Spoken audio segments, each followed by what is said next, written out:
Hello and welcome. So this is day 4 of our MMO from scratch undertaking, which is a quite a big stuff. So quite a big challenge. So I suggest we jump more or less right into it. So today I plan to do much less talking and much more coding so that we actually move forward. Um, but of course, as always, feel free to ask questions in the chat. If there is something not clear to you, then I hope I I can answer it.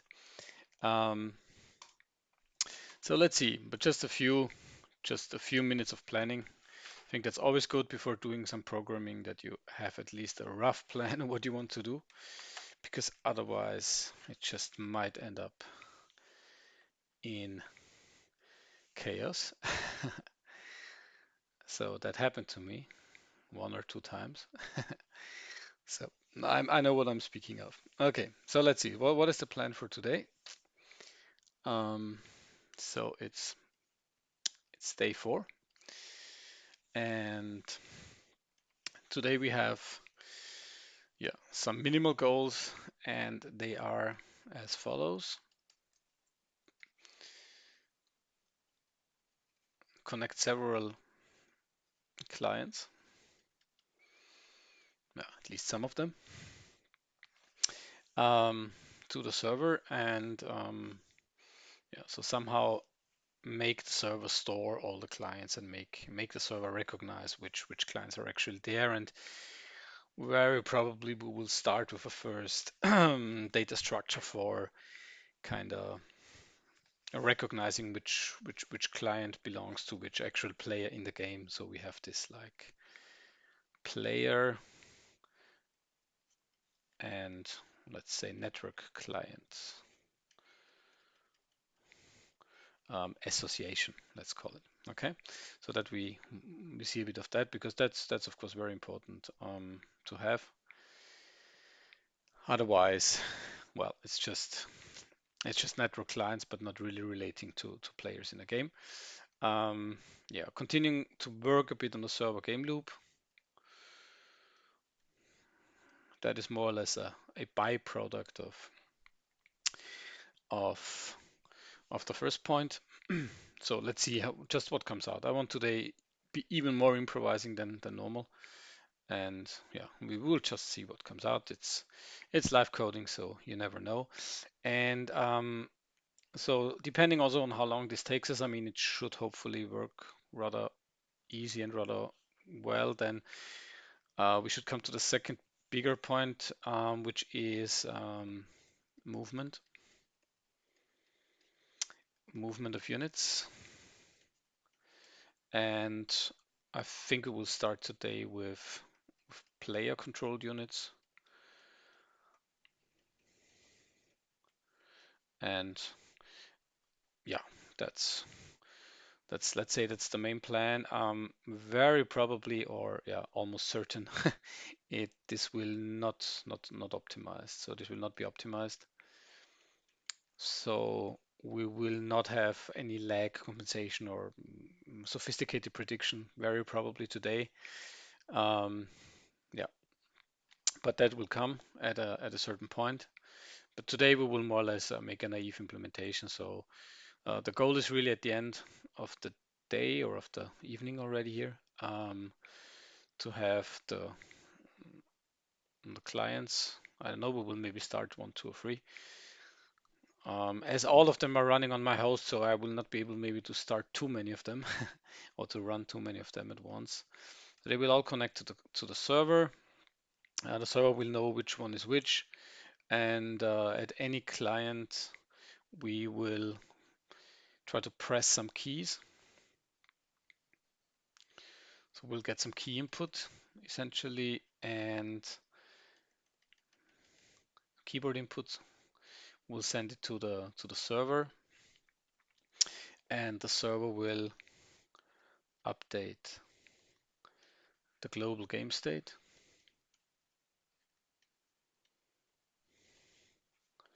And publish it, so to say, to the clients. And as I've said in the streams before, well, I mean that's already kind of the, the very basic essence of any multiplayer game and also of an MMO. Um, it's just it's just another scale on an MMO. It's just bigger, therefore more complicated, and so on. Okay, good. So let's dive into it. Let's really just dive into it now, and let's see how things go. Okay, so let's put that aside. So first thing, we need to fire up our trusty GWIM, and let's make that a bit smaller. Let's put that maybe on the other side here.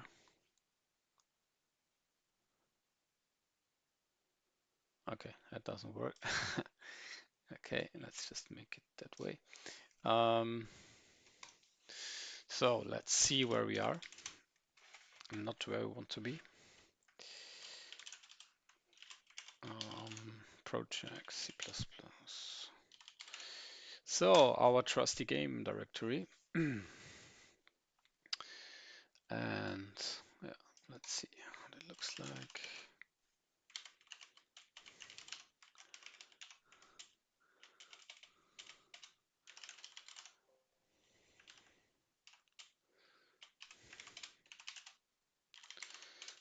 Okay. Um, yeah, maybe as a quick reminder for ourselves where we have been, let's say we quickly start up the server and the client.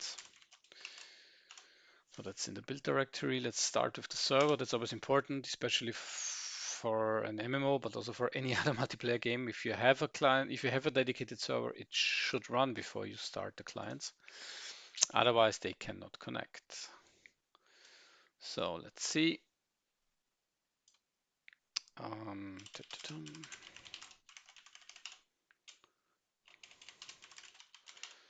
and let's also start the client. So then something should happen in the server, obviously, if you remember, or if you have been watching the other streams. So normally the client will connect before it enters its main loop and ask the server for the initial game data. Okay. Um, and yeah, that's what it does. If you remember, why is it white now? Why is it kind of frozen? That's because we made some crappy hack. Yeah, but you see, the message was arrived in the server. There was this kind of magic message with the first byte number 7, which was identified by the server as a login message, and then the initial data was sent to that one client, and then we had this rather um, stupid 5-second delay just to try things out and let to simulate like the server would take some more stuff. Um, would make a lot of things, a lot of stuff, and it just takes him 5 seconds. And we just played around with that a bit, how the client behaves, and finally the client received the X coordinate of the local player, so the player that sits in front of the client essentially, and that was just 50. That was just some uh, some example data that we exchanged between the client and the server, and yeah, so that worked 2 days ago, and I'm very happy it works still. That's not that's not always the case. Um, Sometimes things just stop working without anyone doing anything, but they just stop. Um, okay, so what we said is we want to actually store incoming clients in a way on the server so that they are recognized and they probably get assigned a player ID or something. And so I would suggest that we do the following. We fire up our server code. That's the first thing we will do. Where is it? It's in source. servo main. And as you can see, I mean, I pointed it out. So we are now more in the so-called phase zero, or which is more prototype phase. And that also means that the software engineering aspect and the clean coding aspect is not so important for me for now. I just essentially want to move forward and then show things and prove to ourselves that the things essentially work. Um, but yeah, as you can see, I mean, it's now, how long is it? I mean, it's not so long. It's 112 lines of code. That's actually not so much, but still, it's getting a bit ugly. And so I want to, yeah, start actually to distribute things slightly so that we will not really just end up adding all the code into that one file. That's even too big. Hey, hi Pickled. Hi, hi again.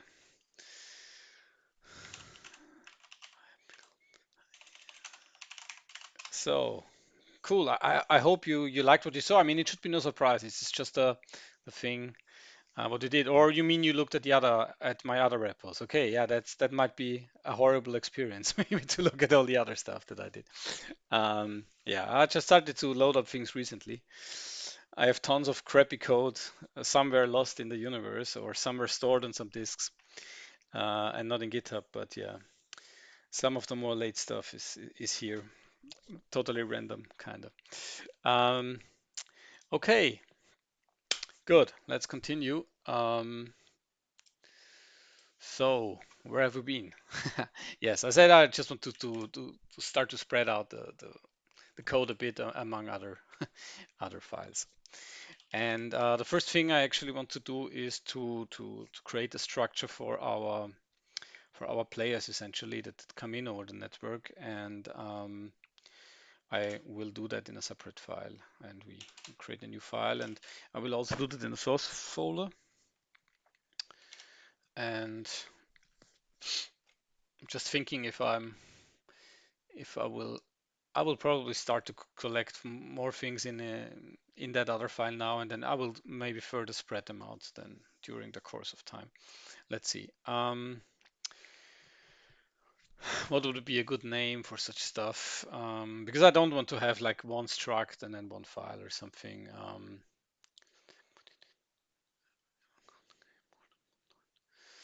Um, yeah, so let's just call it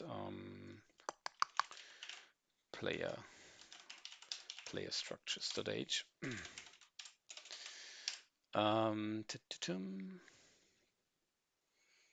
Player structures.h. Yeah, let's call it that. Why not? Yeah, Pickled. The common theme, you started with tech, but you didn't ever code the game more than one line.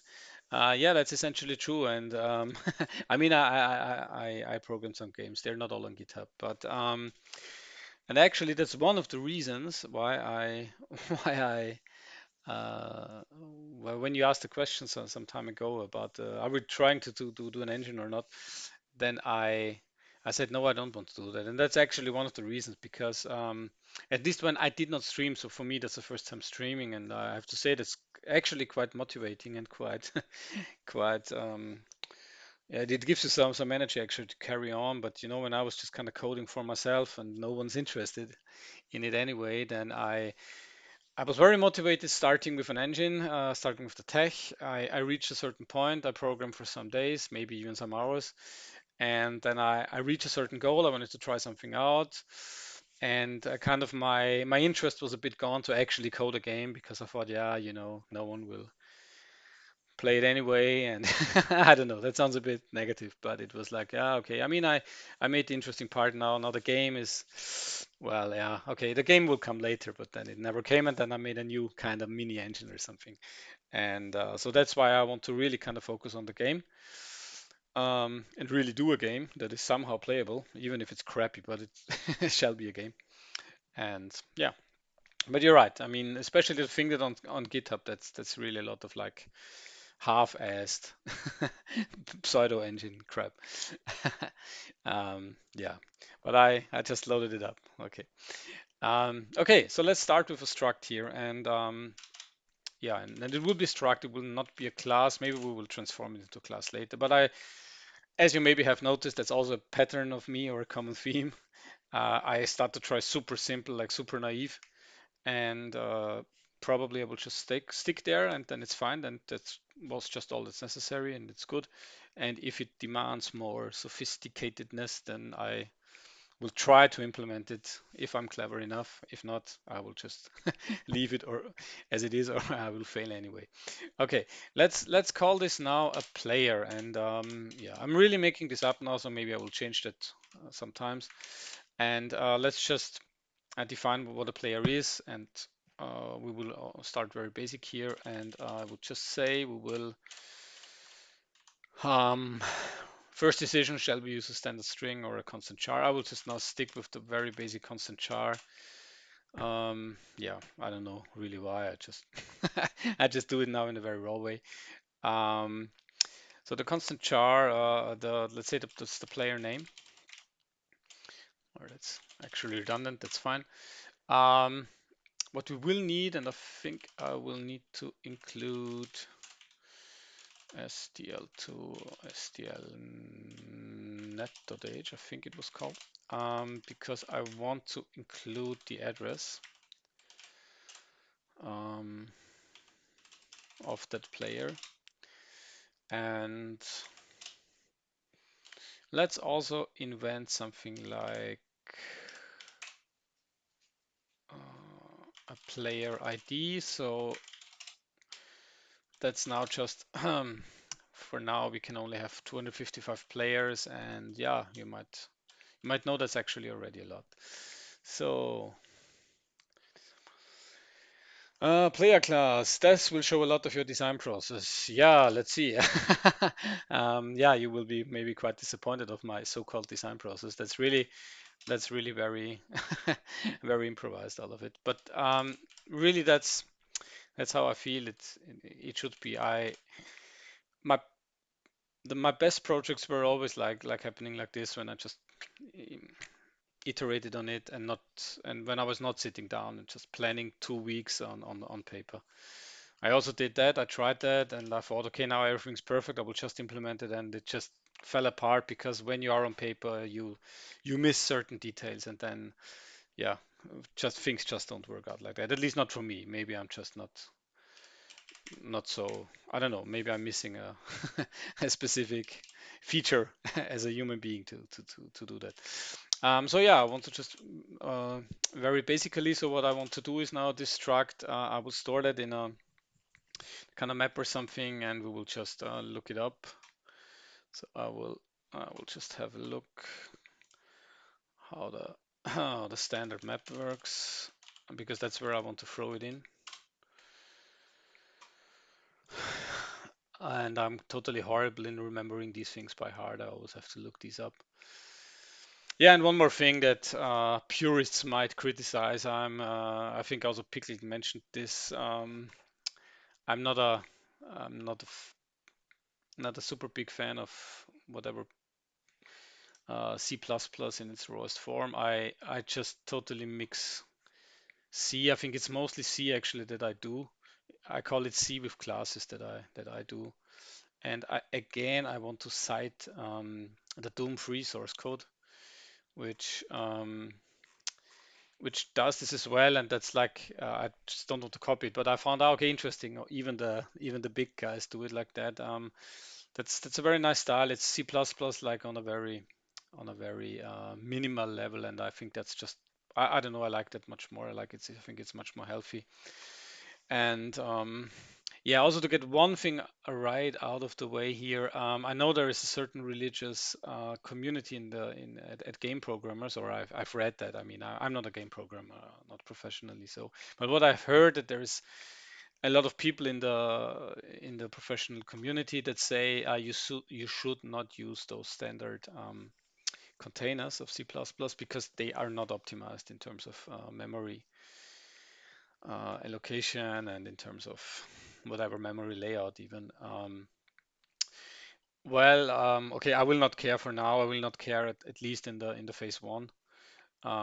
Maybe I will care in any other optimization phase, but now I will just yeah really not care. And yeah, so okay, I leave that open. I think it's actually anyway very clear how that works. So in our server class, we will whoops, what did I do? Um, we will just use it now. We will include this wonderful file. What did I call it? I think I called it player structures, if I'm not mistaken. So let's do a small compile. I want to be sure the thing works. Yeah.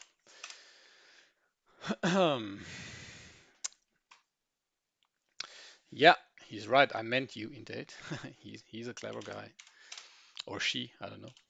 Mr. Console, is it a he or a she? I don't know. Um, who knows what that is. So the idea is now that we will have a very convenient, but of course very bad global variable here, which says, and we have to include also, I think it's just called map, essentially. Is that right? So where does it tell me? I think it's just called map, essentially. Um, so we will have a standard map of type. What do we do with that? What is our key? Let's think of what is a good key. Let's start with the player. Let's start with the player ID, and maybe that's just completely useless. I'm really I'm really making things up now. Just wanted to go quicker into coding, and I actually I worked a lot today, so I did not have any time to play around before and prepare. So yeah, you can watch me try out things and fail in between. Um, so that's the player. Is that right? Yeah, player. Um, and that will be our players map, because we might have other structures as well. Maybe we will end up with a vector where kind of the same data is there, but I like to have like data also in different representations, kind of optimized to how I want to access it. But let's see, let's start with a map, because what I have in my mind, and maybe I will quickly draw that, it also helps myself maybe in that case, so that you and we are not completely in the dark what is going on here. So what I want to do is essentially just, okay, so I'm the server, the client connects. So what I get for free, just by the connection packet, yeah, by the first packet that arrives, I get the IP address. And let's say we just ask from the client that it also answers in the package. I mean, the IP address, I get that by the UDP protocol for free. Yeah, the client doesn't have to send it. It's just there by the protocol. I think it's even already there because of the IP protocol. But we also will ask him to give us the name, and so we can save that because the name is good to have or important to have, because then we can distribute it to all the other clients as well, and then they can, and we'll probably do that, they can render a small name badge, name label, whatever, above each player. That's what I want to see, because that's nicer when we have 3 or 4 clients and we see, okay, then this player's here and this player's here. And so, and this obviously, oops, sorry, I will stuff that into a player struct, and I will store that somewhere in memory on the server when there is all the clients. And essentially, when thinking about this, so what makes sense to have as a lookup key in that map essentially is something that we might get with every package that comes in, regardless of the message type. I think that's practical, and what qualifies for that is actually the IP address. The IP address and the port, of course, because in my case, for example, the IP address will always be the same because they all come from localhost.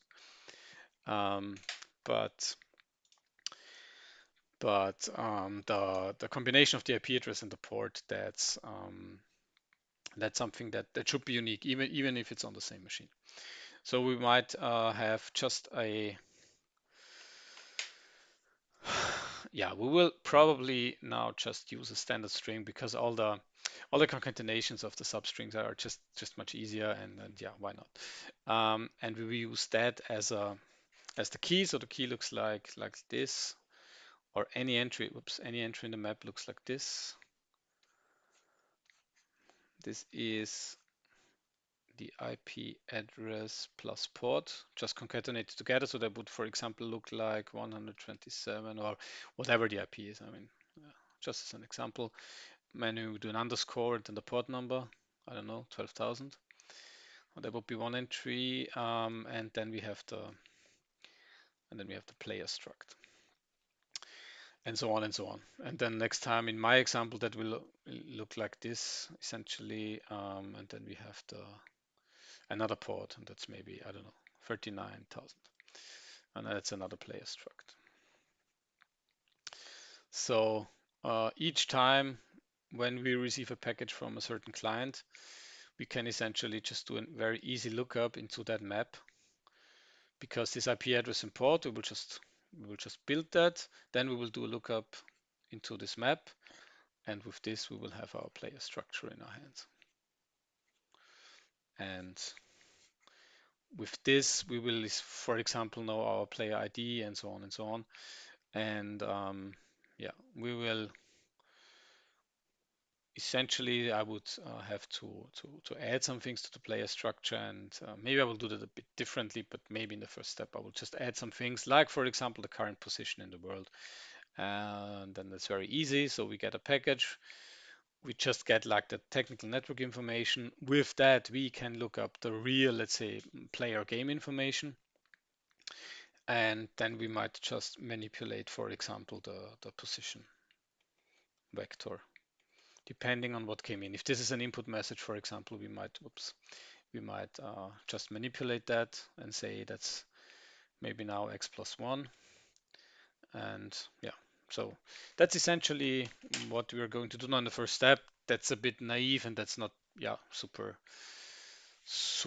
clever, but that's just bringing us in the right direction, I think. And yeah, it's easier maybe to refine when we have something that basically works. Okay, so what are the changes that we need to do here now? We will definitely not do the unsigned in date. That's just useless. The player ID makes no sense here. So we will do a standard string. If I'm not mistaken, this is just um, this thing here. So the key is a string, and the value is actually a player object. Okay, and yep. So let's just see if I did make any stupid error. Okay, not at that point. It just seems to compile. That's good. Um, okay, let's continue. So I suggest we just do the do an easy forward flight, so to say. Um, there's actually a lot of things in place already. So we have the basic receiving code. We get the message type, and then we let's say we recognize the login message, and I think that's actually a good occasion to store a player in our player's map, because that should normally be the first message that we receive from a client. And for now, there will be no real log on, or we will not refuse for now any player. So we'll just put him into our player's map, and like as soon as it is in that player's map, it will be essentially part of the game. Yeah, because we'll just quickly go up. Oops. Game state stuff. That means something like drunk in German. So what did I write here? So game state stuff. There might be other things, and we might even do something like a big game state structure. I experimented with something like that as well. I mean, we don't have that now, but this is essentially for now. This is our game state. Um, all the players, and let's actually enhance a bit already the, the this structure, and let's just say let's go with an integer or float. Let's go with an integer for now. Well, let's do float. Pos x, and yeah, I know I could use, or probably I should, I don't know. I should use a vector type. This is, yeah, I just don't want to kind of be bothered now with that. Doesn't make a difference now. We can optimize that anytime. So because these things, okay, the name is okay. It's so maybe really not part of the state because the name won't change, I guess, during a gameplay session, player D as well. But these two things that are actually kind of like already some gameplay stuff, and maybe because it's fun, let's also just add an integer for HP. That sounds a bit like an MMO for the first time now. So essentially, what we have here now is a player, and yeah, it has some more, let's say, technical stuff like technical infrastructural information, and let's say more pure gameplay information.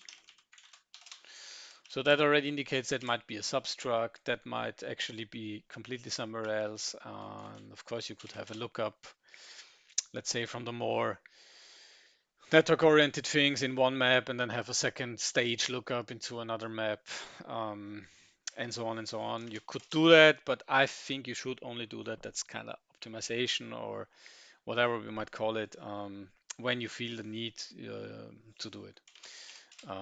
But I don't feel the need now, so let's just keep it. Okay. Um, Good. So let's assume we get this login message, and the login message it is because we know byte 0 is a 7. Then we will do two things: send initial data to client. I mean that's valid. I'm just thinking if it goes before or after. I mean let's just not care now. Let's just do it after, and let's just make another function which is add player to, or just, I don't know, maybe let's actually call it login player. Yeah, why not? And we just give it essentially just this thing. We will just actually, this message will, yeah, this function will need actually the whole package, or at least the whole, yeah, let's give it the whole packet, because we will need the data, we will need the IP address, and we will need the length of the data, and that's all in the packet. And yeah, let's for now just give it the whole packet and login player. I'm not super happy with that name. I think I will change it soon. I don't know, something bugs me about that name, because we are not really doing a login here. But however, let's just stick for now. So that will be a pointer to a packet because we don't want to do any copying here. And that will just be the packet that comes in. And yeah, so what is happening here is that we will, I think that was, was it a uint 8 or was it an int 8? Let's see. Sorry, that's the wrong thing.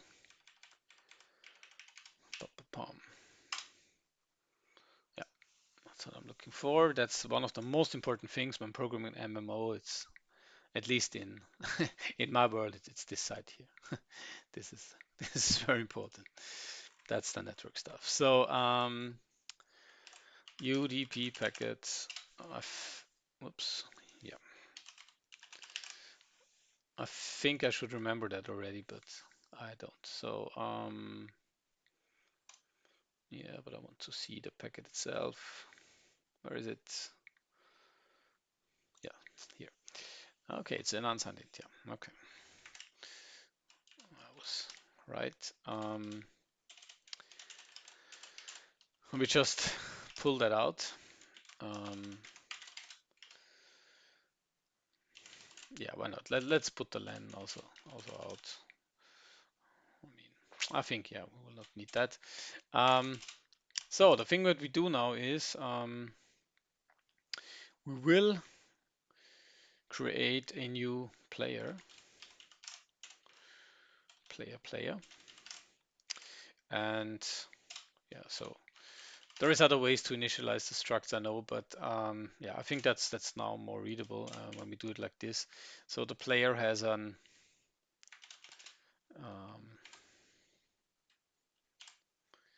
let's just look at that.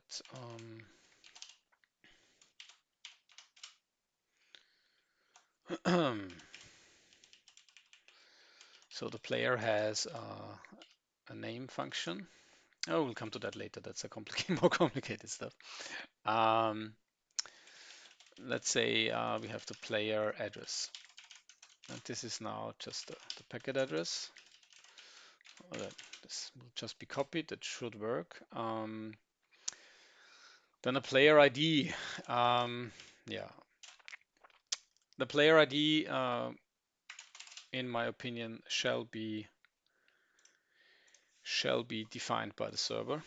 That's not something that the client can decide on, in my opinion. I mean, I have to be honest, so I didn't even tell you, or maybe I'm not even sure of what the player ID will actually, what would be the role of it. But I see it as an abstract ID of our player, which is unique. So each player in a one game only has a separate ID, and it's an abstraction from, let's say, the pure network related stuff. And I think that's valuable. And it might even end up being something like a database ID of a specific player. And yeah, so let's for now maybe just whatever, make it really as dirty as this, that we just say that's the latest player ID.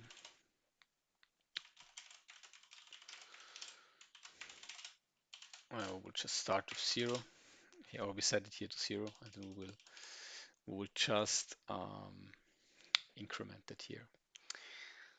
So yeah,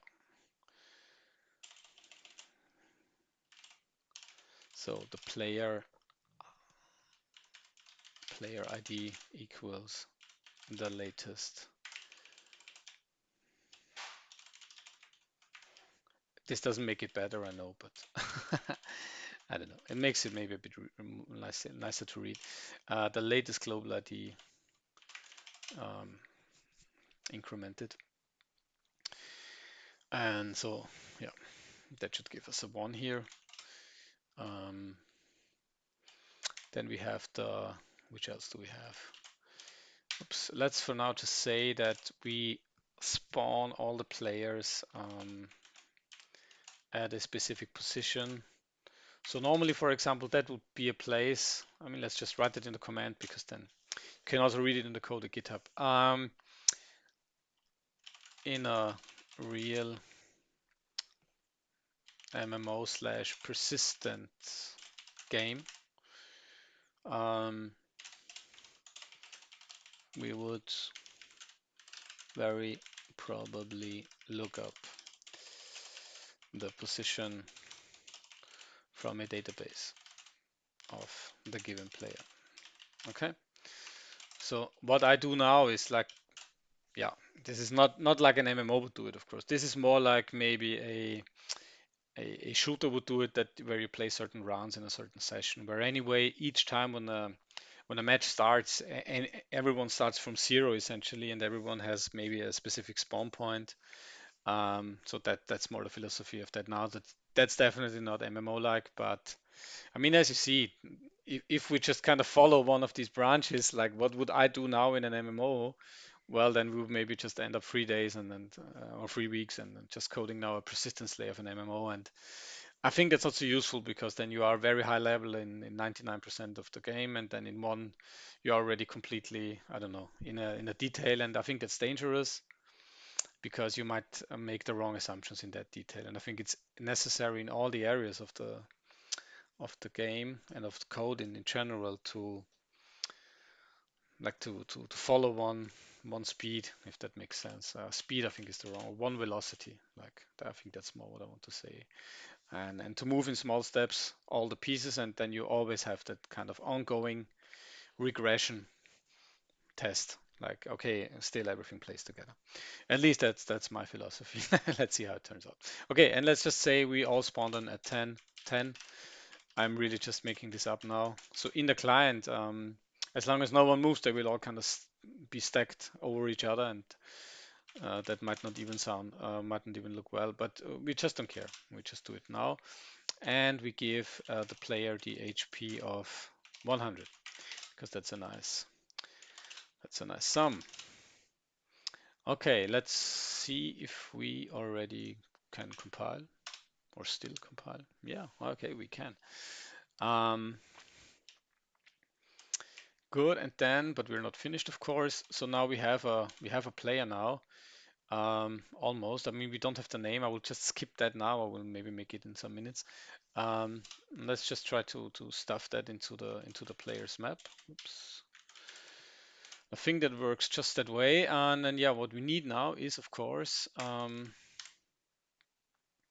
something that is important. Let's call this our unique player network key, essentially.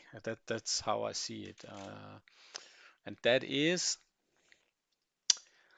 so this is the player address. I think it's called the host.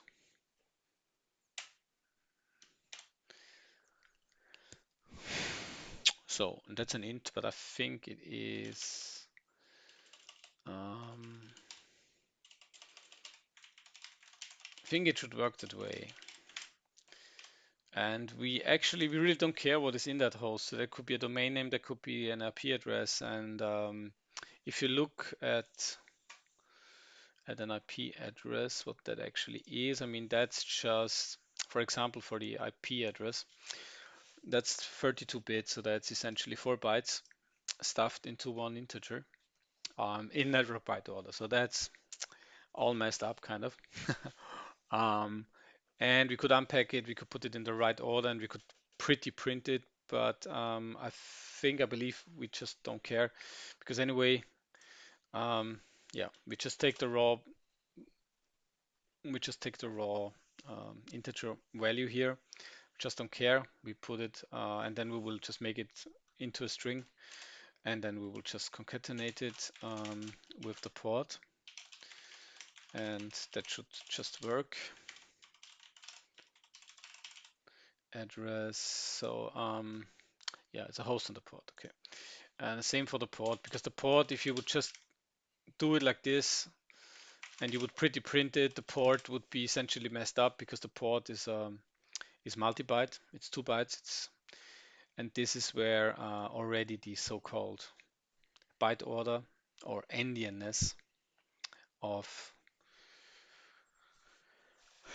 of the of the computer systems, of the hosts where you work on, comes into play, and more than that, also the network and all the machines on the network. And the network byte order is a big endian, and so the normally, so here I'm working on an Intel machine, and this is little endian essentially. I will not probably go into detail now unless you're interested in it. But here I'm on a little endian machine, so the bytes, so the lowest significant bytes come first in memory order, but the network byte order is the other way around. So the highest significant bits and bytes come first in the network order. And so yeah, you can imagine if you stick together the bytes in the wrong order on the quotes for that machine, then well, the number that is resulting as the combination of the bytes will just be completely different than if you have it in the other way. So that would just not make sense. But I believe the way we use it here, it just doesn't matter because yeah, we don't print it. We don't print it, we don't pretty print it, and we just use it as a key, and I think that should work. Um, so we use that unique player network key as our key, and we say the player is actually the value. And okay, let's do that. I mean, let's just see if I screwed up already. No, actually, even that things worked. Okay, because I tend to screw them up regularly. And so I would suggest now that we have done this and we called this function, that we will right away, because we don't really do debugging, because that's only for non-brave people. No, just kidding. Of course, it makes sense to debug. We will need to do that as well. Um, but for now, it's fine to work with log. We will prove to ourselves that in that in that map, sorry, there is something in it, and yeah, let's just see. There should be one piece in it now. Size of players map, and that should be an integer. And I think that is now the players map. Is that right? Yep, that was too much. And I think it's called size, and I think it's a function. These things I just never remember. I've seen it before. Yes, yeah, okay, it's a public function. Okay, yeah, that should work. Okay, so then let's just essentially do the same test than we did at the start of the stream. We'll just move that a bit out of the way. Let's compile first again. Let's fire up the client because, I mean, let's fire up the server first, of course, sorry. Let's fire up the client, no change there. I mean, it does not send any name or anything. It should be fine because we are actually not pulling it out now. It's just the same as before. It just sends a login message and then we should store it in our map. Let's see. What I will do now. I mean, yeah, let's keep it for now with the 7 and 5 seconds. I mean, that's a bit annoying. I will I will change that I think right after. But okay.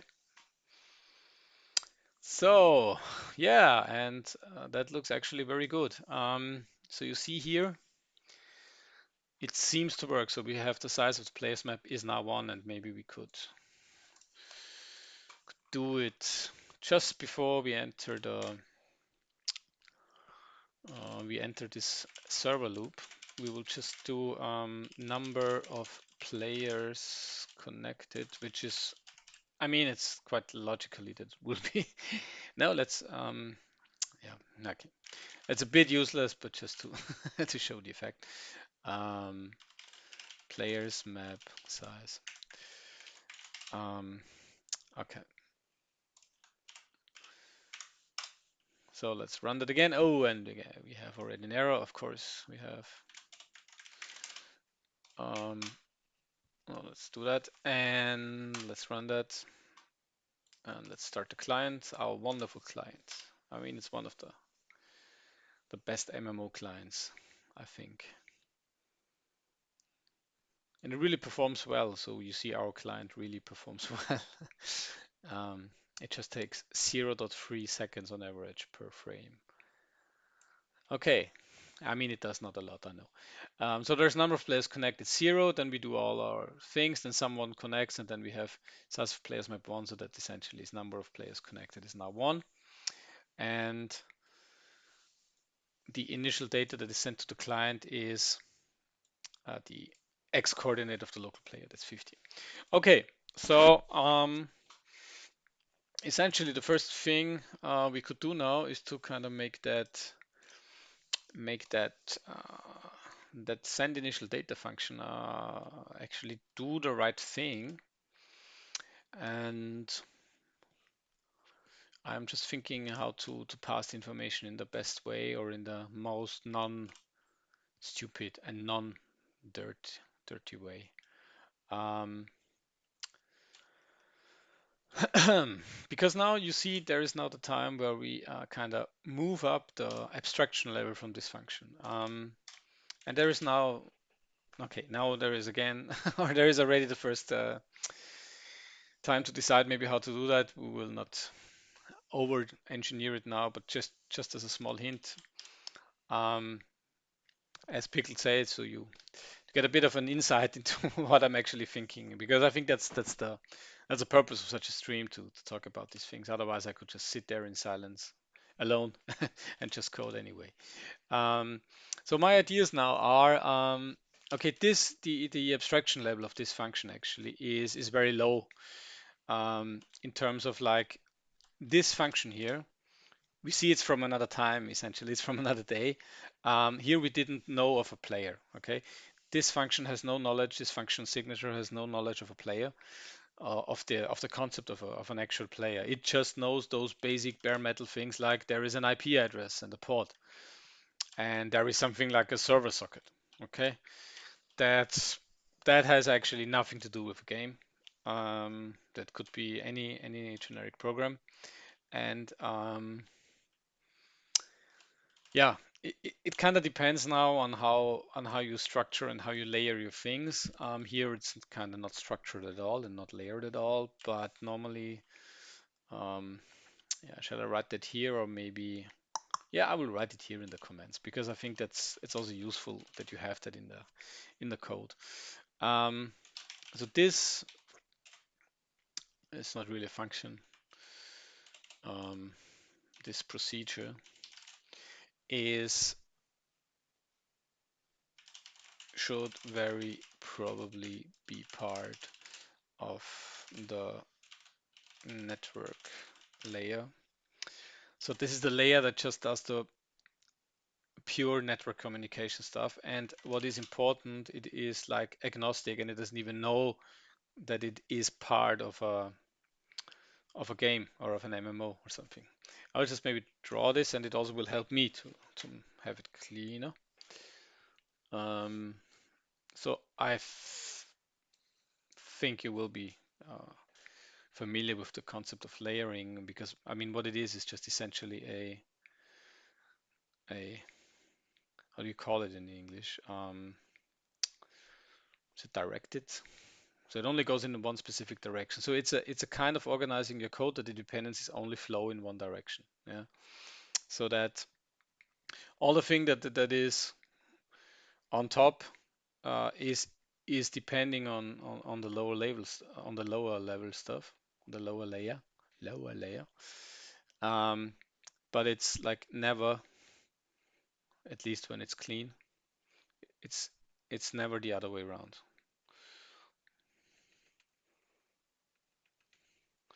So what this gives you is like a clean separation of concerns, like by nature. So for example, we'll try to make it in our world already. Let's say this is the, yeah, let's call this the network layer.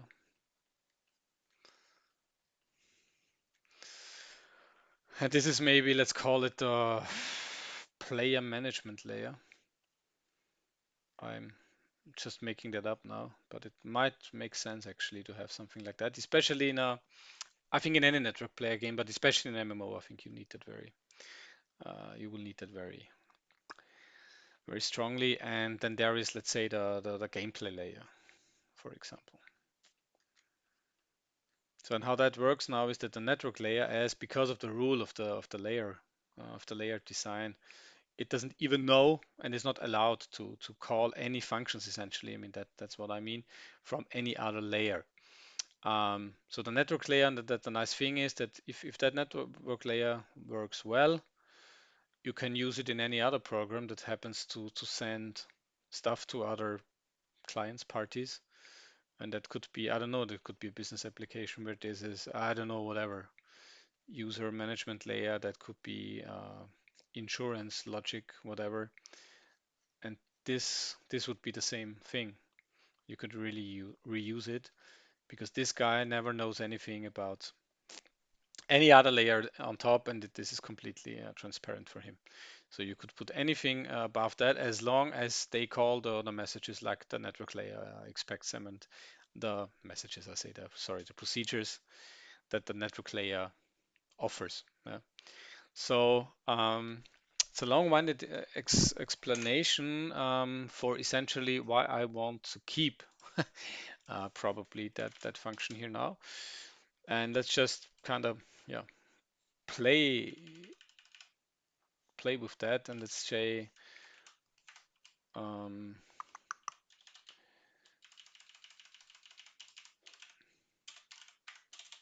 oops, it's part of the network layer. And yeah, so the way how you can like achieve a better layering and a much more stable layering than I have now, because that's like more okay a convention, like okay I just write it in the command, which is kind of completely stupid. So we could do, for example, some namespacing.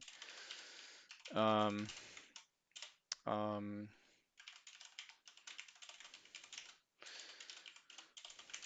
then you need to explicitly prefix it. I mean, I will just not do it now because we would need to do it in a more clever way. We need to, I would put that in header files and so on. I will just now not do it, but just so that you know, I will just actually keep that, and I will So we'll keep that interface kind of clean, and let's say that like that would be a library where we don't even have to code, but we got this information, and what it asks for is just an IP address and a port and a socket to send it over, and then it will just send initial data um, to this address, and that's all. So what we should do to have it cleaner, if this is really part of the network layer, if you think about it, then it has no idea of what that initial data is, because that initial data for sure is game specific. I mean, it must be by definition. Okay. So what we will do is we will still change the signature and make it a better citizen of the network layer, because the network layer has no knowledge of any game, because it can send data even if that's not a game. So what it will get essentially is is just the data itself, and we'll just give it a pointer to the data, and I will just comment that out here now.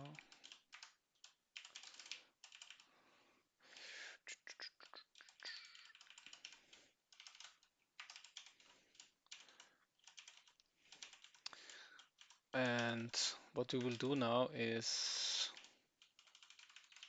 just this. So what do we do here? I mean, it looks like a small change, but what I essentially did, this is very important. I think I hope I'm doing the right thing. I believe this is important. So normally you don't change signatures easily, because normally those signatures they have the they are coupled to a lot of probably to a lot of calls. Um, so a lot of other pieces of code might call this procedure, and then you would have to change all of them. Um, but here I think it's necessary, because as I said, if I don't have this information here and I don't inject it into that method, that means essentially that although I want this to be a part of the network layer, which is agnostic of the game, it would not be, because inside, in that black box that procedure is, I have hard coded more or less, or completely hard coded what the initial game state is. And that's kind of like dirty, because yeah, that's not the idea. Yeah. Um, so you could even go one step further and generalize it more, and I think that's actually what I will do. I will just call it send data to client. Um, whoops. Yep. And yeah, that's more it. And so the decision which kind of data this is and what is the content of the data, that is just purely given by the caller. I think that's where the responsibility should be, and it's passed into this function, into this procedure. Sorry. Um, I think that's much cleaner. I mean, if anyone has any doubts or criticism about this, I'm totally open to discuss it with you. I think that's perfectly fine. I might be completely on the wrong on the wrong track. That happens quite often. But I think that's now cleaner. So what we need to do now is, so here we are in that server loop, and we said, okay, we received the login message to actually log in the player. So now we have updated. Normally we have updated. So if everything goes right here, normally we have updated our players map game state, essentially our store where we know where we have all the players in that session. Okay. Um, and so the next thing is we will send initial data, but the function has been renamed by myself, and it needs some data, which is the initial game data in that case. And the initial game data, of course, that does not exist, so we need to make it up. And that's an unsigned date. That's a pointer. And yeah, I think it was 50 bytes. So we will just make it a static local array here of 50 bytes. And oops. So because now, and this is normally quite a good sign that the overall design and the flow of the how you call the functions and yeah, how everything fits together is quite right. If you can do what I can do now, because now I can say initial game data at the first position. So what was that? I have to look it up again, sorry. Because I want to keep that now, because I know that, I mean, that's now a bit like playing around because yeah, our super baby stupid client, I mean, we could easily change it, we will do anyway. But now let's say, okay, we know there are many clients already out and we just don't want to completely repatch them, and that initial data transfer is something that we don't want to mess around like with the protocol. And for some reason we might want to say that, okay, well, it's kind of written in stone that the first byte of that initial data, that's always the x coordinate of the player itself. Yeah. And let's just say we want to keep that. We want to keep it that way. Then, yeah, I will just pull out uh, the the player. And what we could maybe do is, because that would now be useful, and then it's even functional. And I will not go into detail now, but functional style program is actually very, very nice. And so if we have that function, because void is always anyway, a void procedure is like a code smell already. I got rather puristic about that. I mean, I use it here. I know, but it's actually like a code smell, because what you really want to do normally, you want to, like, the ideal way is that a function is like a mathematical function, and it always returns something. And I will tell you why. There is many reasons, but one is, or if you're not returning something, what does that mean by definition? One of two things. Either, so if it's a void function, a void procedure, either you essentially do nothing, which, well, I mean, you just, I don't know, you shuffle memory around in the registers or whatever you do, but essentially you do really nothing useful probably. Or, which is I think in 99.9% the case in a void procedure, you do some things, several things, and you do at least one side effect. That's what it's called. So when after calling, when leaving the procedure, something in the overall state of the program has changed. Something is different.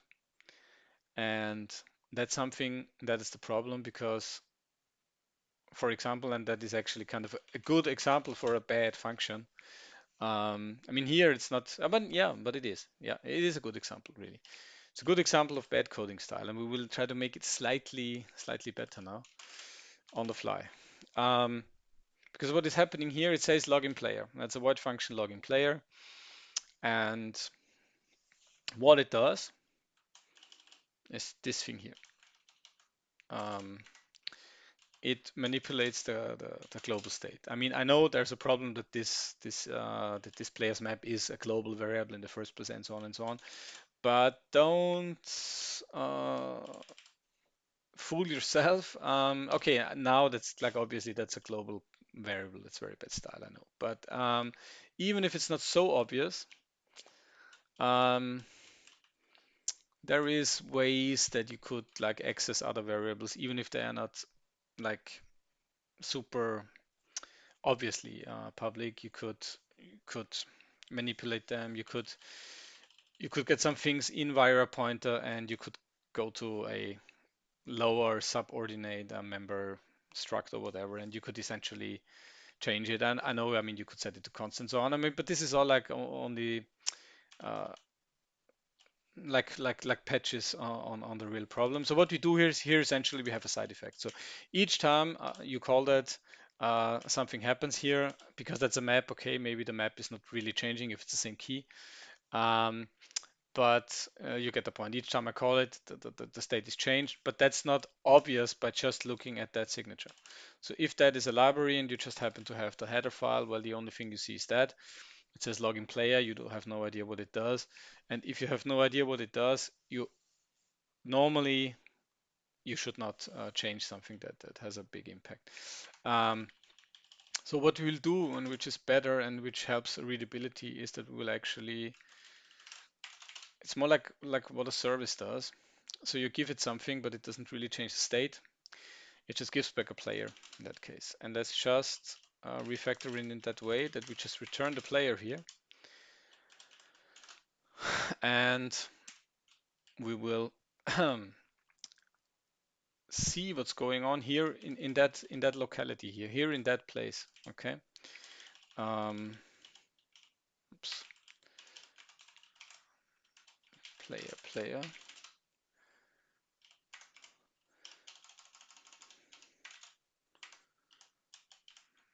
So what is going on here now?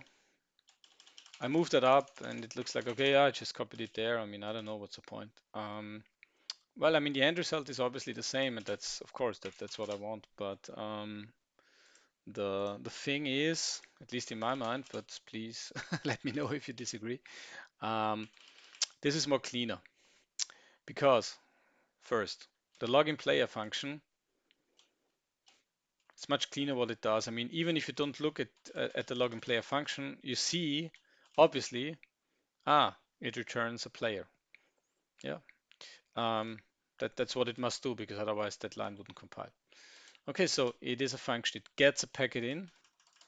Okay, yeah, that makes sense because it logs in a player from the network, so it gets the packet that was just sent. Okay, and it retrieves actually the player. Aha, okay, so I at that point in time I just have a network packet. Okay, that's interesting. And now I get a player. Okay. Um, yeah, and I will not now go further into that, but while I look at it, I mean, it's already, you might have noticed it before me, quite probably. This is now actually not such a good thing already because now we are mixing like stuff from the network layer, like from the network domain, let's say the packet, with gameplay stuff. But okay, I think it's actually okay because that's because you need also this kind of what do I call it, glue functions, which like, well, they're like gateways. They are like, I think I think it's like routers, yeah, like machines or like pieces of hardware that actually connect two networks together. So they have a network card in both networks. So they don't essentially belong to any of them networks exclusively. They belong to both. And this is like this. This is like a function that just belongs to that server class. So it returns a player. And this player now, we make something out of it, but it's very obvious now. That's very clean. It's not hidden somewhere.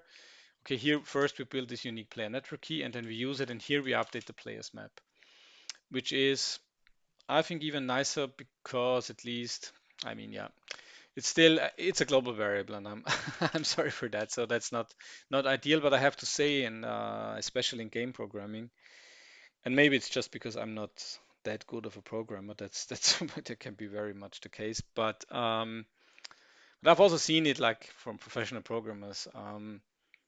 Very often, especially in game programming, where a lot of the problem itself, like the essential thing that you do, is manipulate that one global game state. I mean, that's what it is. Um, it really helps a lot in simplifying the actual program and also making it normally a bit more efficient to have here and there some global variables. Yeah, I'm sorry for the code purists.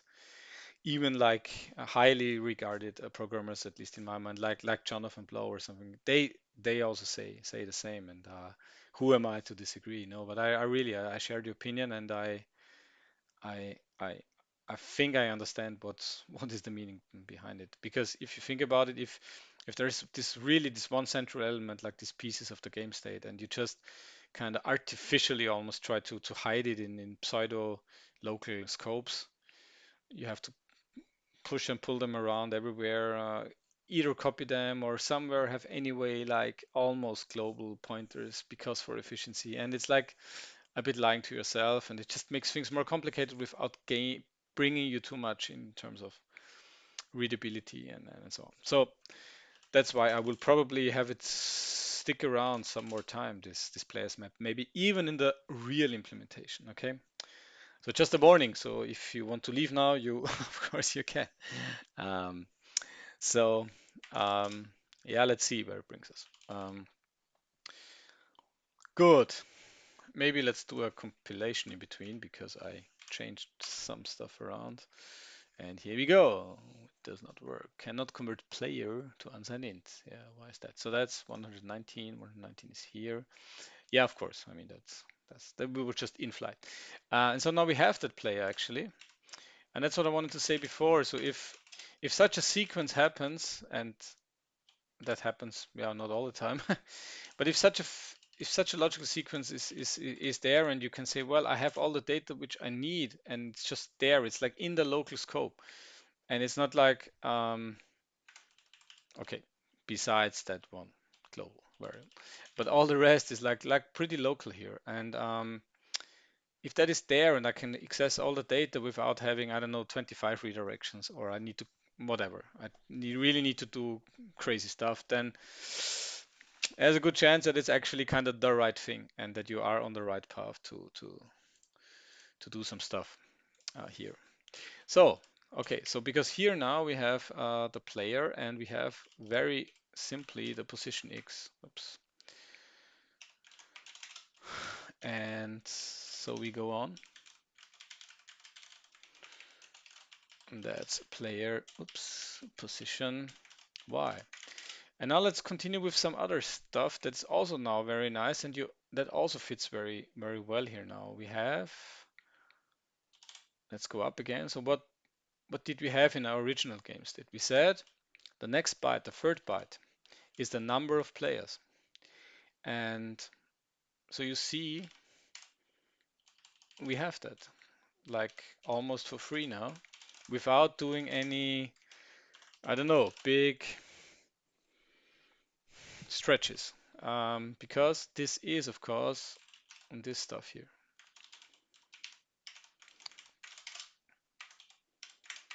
Okay, that's just the size of that player's map.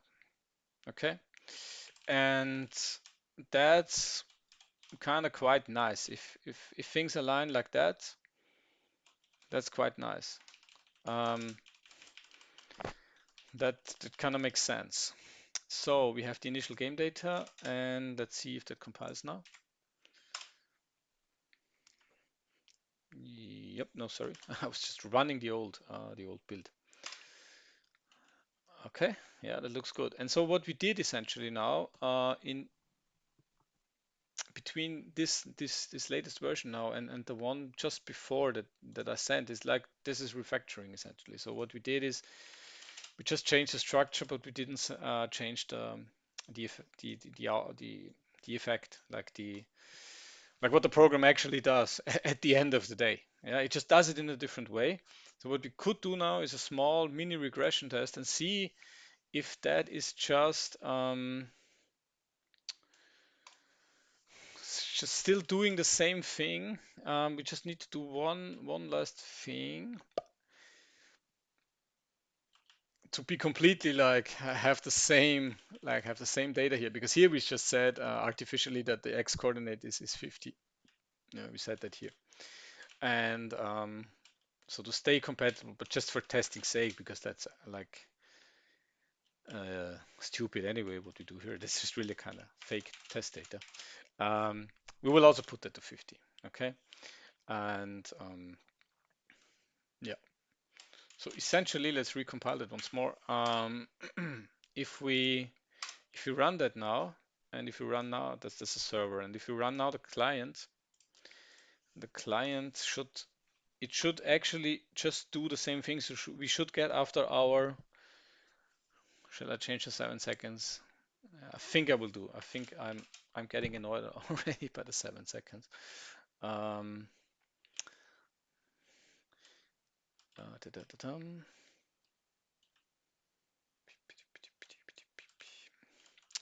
Let's change that to 1 second, and I think it should be enough really to. I will just go to the client for a second. If we change that, oops, to what is that?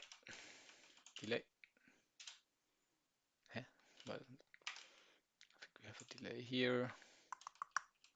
Am I stupid? Okay, let's hear. Yep, here it is.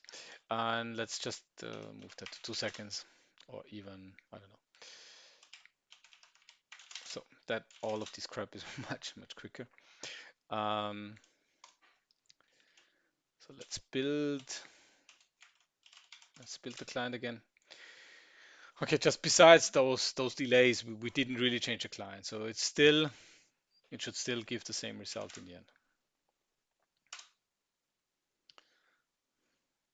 And yeah, that was maybe a bit too quick now. um, so let's see if it was, but that's why we test. Yeah, so we said okay, we will. It should be the same. So it is not because it says nothing received from the server. So that could now be the problem with waiting a too short period of time. But let's just try it out. The rest should work. If not, and let's maybe just really do let's do the old version in time of the delay again, so we can kind of more or less rule out that this is now a problem of the delay here.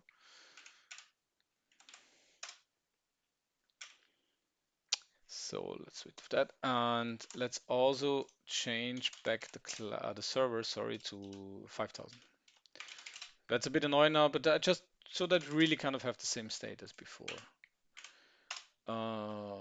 So let's see, let's run that server, and now let's run the client, and let's see if that works now. Then we know our refactoring was actually correct.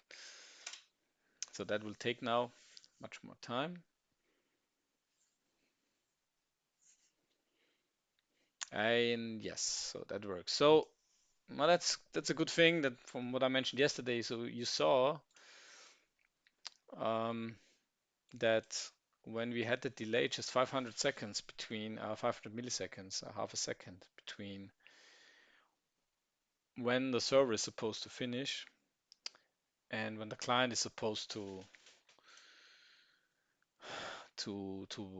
receive the information. Like here, the client is waiting. Sorry, here the client is waiting, and then only after that wait time it's receiving. So if that is too small a difference, then the receiving is happening too early, essentially, and then we go into nothing received, and yeah. So you saw that, but essentially the essence of our refactoring action that was actually successful. So we know that now, and I will just still try to play around that we have that not so long. And anyway, we need to change that maybe today or maybe I don't know tomorrow or something. But yeah, it's it's of course stupid to do it that way, but just one thing at a time. Let's just try that out if that works quickly. Then it should not be so annoying anymore. Sorry, that was the wrong thing. And it's still working. Yeah, so that's enough. So if I say 1 second on the server, and I think it was 2.5 seconds now on the client, um, That is enough, and that's already better. Yeah, 2.5. Okay, good. So what do we have now already? Let's make like a small think break. Just take a nip of water, just a second.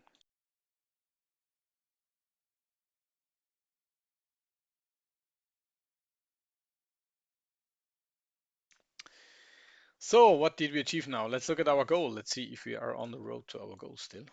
We are more than 1 hour into the stream already. So hopefully we are moving somewhere.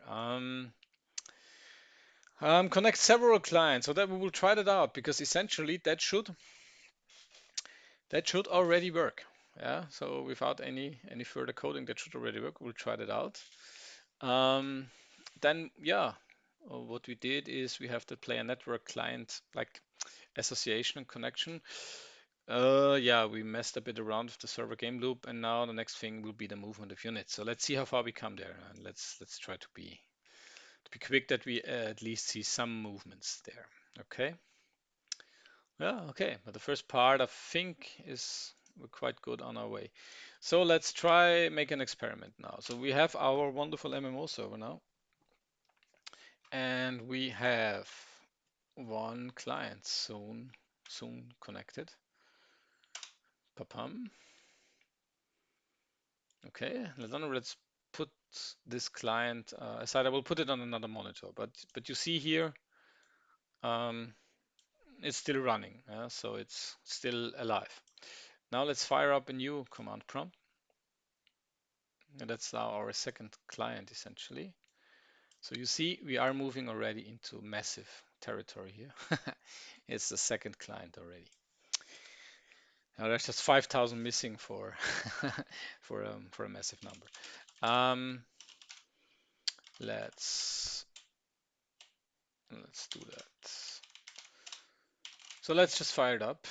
Um, let's see what happens. So the expectation is, and I hope that it doesn't screw me, is that we will now see the second yeah, player connect, and we have the size of players map show up with two, sorry. Okay, something happened. Let's see. Let's see what it does. And yes, it works. Oh, isn't that nice? Okay. So what you see here, but I will show it to you now so that I will prove it to you. And you don't hear it, but let's have a look probably at the at the task manager. Um, so so yeah, okay. So one of them is the server here. That's 8.5% in this loop. Okay, that's okay. And somewhere is the game. So one is the client one and one is the other game. So that's much more demanding on the processor. So you see I'm 100% here already, and it's kind of getting loud and getting hot. Um, and yeah, so but they are both running, and yeah, so we can see, and still, I mean, yeah, I think it's already gotten a bit slower. Yeah, you see, because here we get already into 1 second, 1 millisecond territory already. So, but well, normally you don't have two clients running at once. But when testing network games, of course, you do that several times. And yeah, that's just as a side note, because we are in the happy age of cloud computing, so that's what I did also professionally, not for games, but for other types of applications. It's really very nice. So if you really want to do a penetration test sounds crazy, but like a performance test, and you really like do you put a lot of load, like a load test, I think it's a better word, like a load test for a server, then yeah, I think you can, and maybe we'll just do that live one day, maybe not so far away actually. Just to go to for example, the Amazon cloud, we just kind of fire up some really strong machines just for a short period of time, and so it doesn't cost so much, but we really have a lot of power that is independent of our server here. And then we could, for example, do things like um, even maybe debug our server live, and then see a lot of clients connect and so on and so on. Or we also, of course, we can have the server itself on a separate cloud machine, and clients join in from other hosts. So what I'm doing now is just, yeah, pure development setup, but it's working fine. I mean, in the stage we are now, that's all we need, so no problem. It's just a bit, it's just wearing out your CPU a bit. Okay, um, so let's actually move now a bit more to client territory again. So I think we have to play a bit around now with actually rendering some 2D sprites, because for now we're just in 2D world. And so I will also probably have to read in between a bit of stuff how to how to render these sprites, because I always I don't know, like I don't seem to remember these these things. I just have to look them up all the time. Although I have done them a lot of times, but I just don't remember. So let's go to our client. I think here we are already at the client. Yeah, okay. And but let's just close this one down here. Actually, just don't need it now. Okay, so again, let's start with a basic thing without taking network into consideration in the first step. Just render a sprite, and let's see if we can do that. And then we will do the first time that we will actually retrieve a package from the network, and we will essentially render the sprite at the position which the server tells us to. Okay, so this is like the authoritative model that I've spoken of, and we will see. I mean, that's not ideal from a lag point of view and so on, but from a responsiveness point of view. But we'll just start with that. So where are we here? Okay. Yeah, so we are actually rendering already sprites. Technically, we are rendering text. It's actually normally that's even, yeah, that's very similar to how to render other sprites. So yeah, I think I remember. Let's try to see how far I come from from my from my pure remembering. Um, Again, let's see, where do we put it? It's already messy. I mean, the client is kind of messy. Maybe I will just do a small thing here now, like void. Again, there's a bad void function, like init STL, and let at least move. Need that.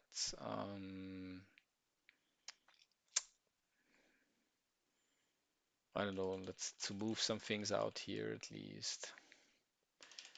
Yeah, I mean that's not really helping a lot, but it's like a first, yeah, like attempt to bring a bit of structure in it. I know it's not, but I know. But I want to find a sweet spot between not just kind of getting away of making it kind of clean now.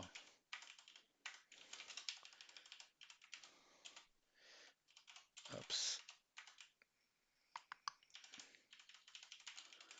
Let's make that a bool, and so we have to change slightly the meaning of that now. I'm sorry, I will just now not go too much into detail about what I'm doing now. That's just boring refactoring. I think you will get the point anyway. If not, just cry out. If it doesn't make sense to you, I think that I will leave. Um,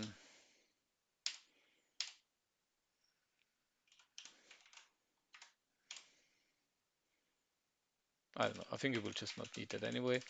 Um, let me think. Should we put them as a global variable? No, I mean let's just keep it like this. The client socket. Yeah, well let's just leave it for now.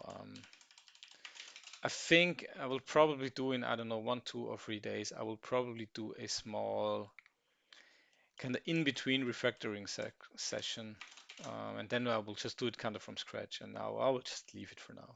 We just don't care. So let's just put client sprite rendering stuff here. So what we will need is a texture, or it's an STL texture. What is it called? How is that called? It's an STL texture, of course. STL texture. And I think that's always a pointer. So that will be our local player texture. Yeah.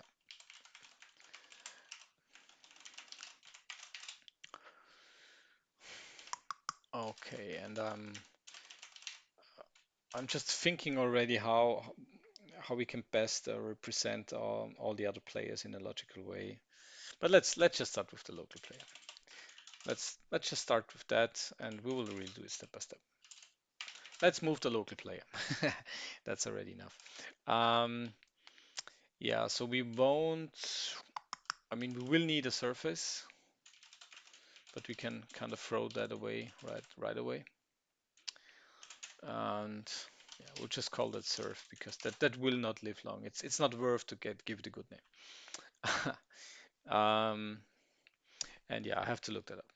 This is created now. You can, so if this is a bitmap that's on STL2, you can just directly load it if it's a BMP. Where is that now? Where is that now? Where is that now? Here, I guess. Yeah, that's actually it.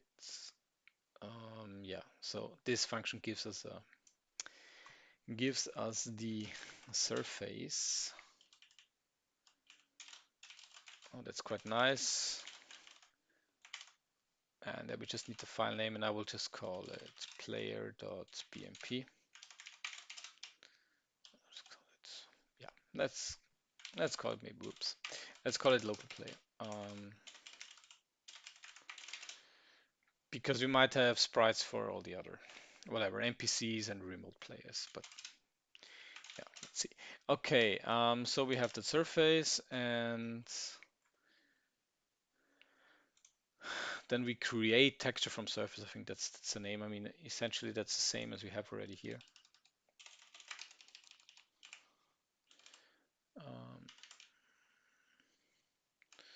So we can even do it like this.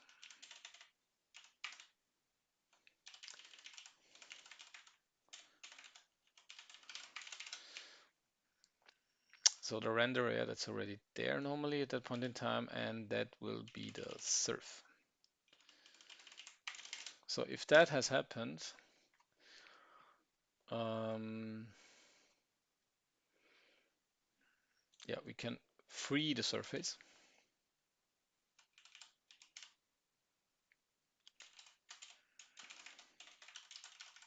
Free surface.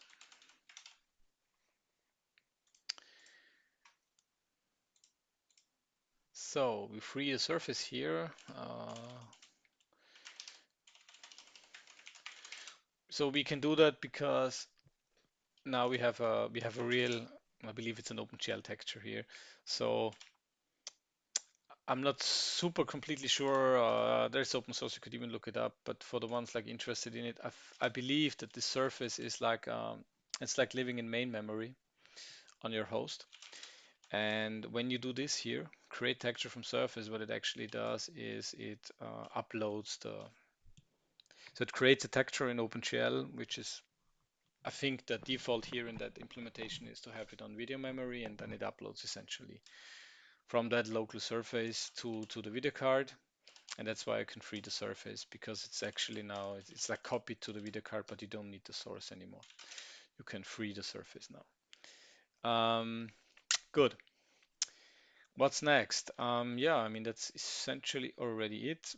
So the way this works in SDL is like essentially you just do a render copy.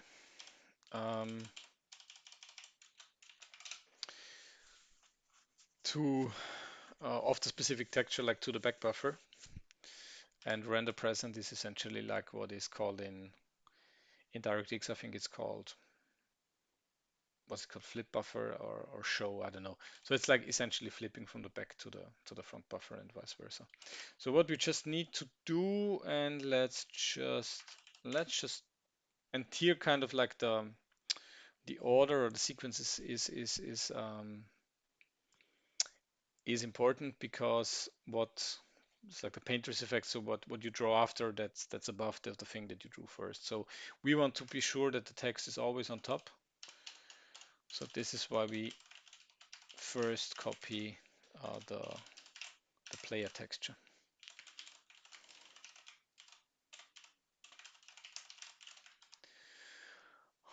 And yes, we will essentially copy the full texture. We will just make it, I don't know, 64 by 64. And now the rect target is, which we need to define. Ba-ba-bum. So we need to arrange things a bit now. That was a bit stupid.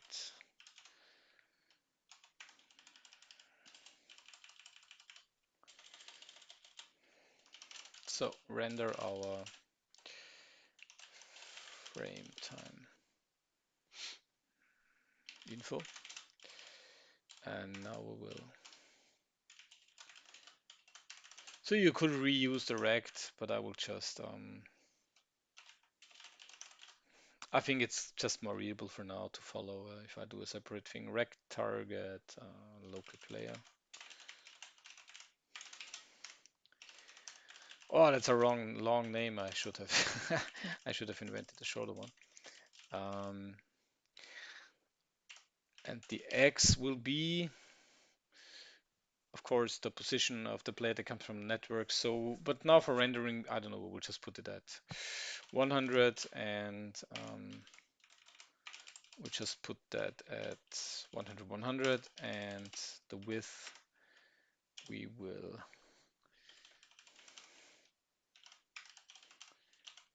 keep. Okay, that's it. I just closed it down. Sorry. um, I hit the magic button. Come on. Okay, doesn't work. Whatever. Okay, sorry. We will be back in a second. Edit. No, we need to. Yep. What did I do? Um,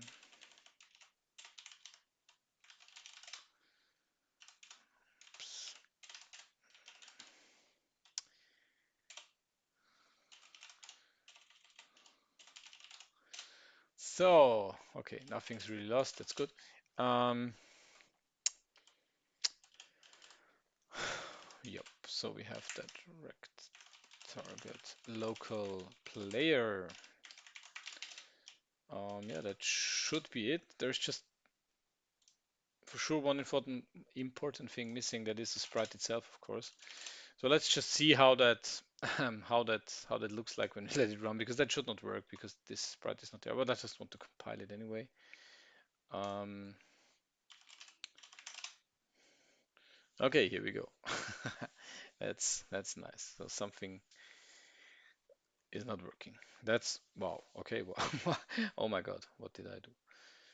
Expect unqualified ID before if 45. Okay, I think I screwed up big time.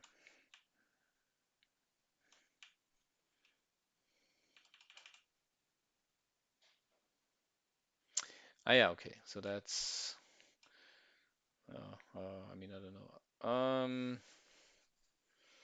Yeah, anyway, what we need to do is we need to call STL, but that should not give all these errors. But anyway, I mean, we need to call that for sure. Anyway, but I think that won't help. Yeah, okay, I know. I think I think that's the cause of it all. Or yeah, that was it. So yeah, I mean, just don't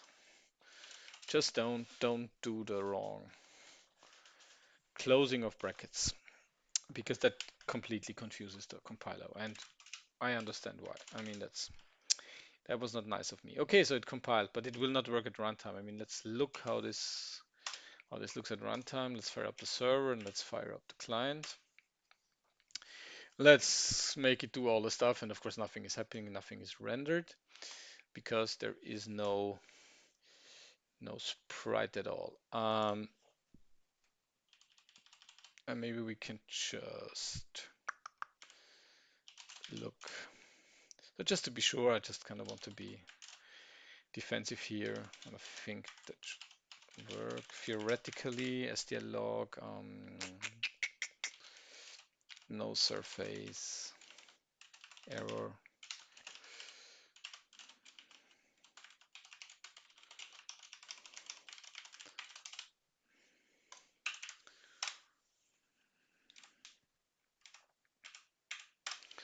So let's try that out again. Yes, exactly. So yeah, I mean, I just like to kind of know what I'm doing. Um, so here it couldn't open local player, which is clear because we don't have it. I will just fire up.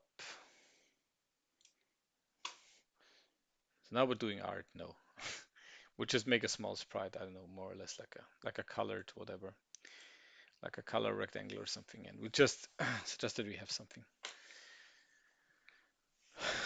GIMP not responding. Okay, no, that's not a good sign.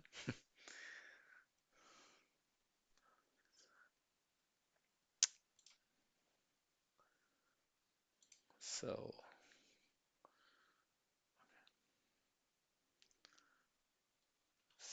let's just really make a quick sprite. Where is it?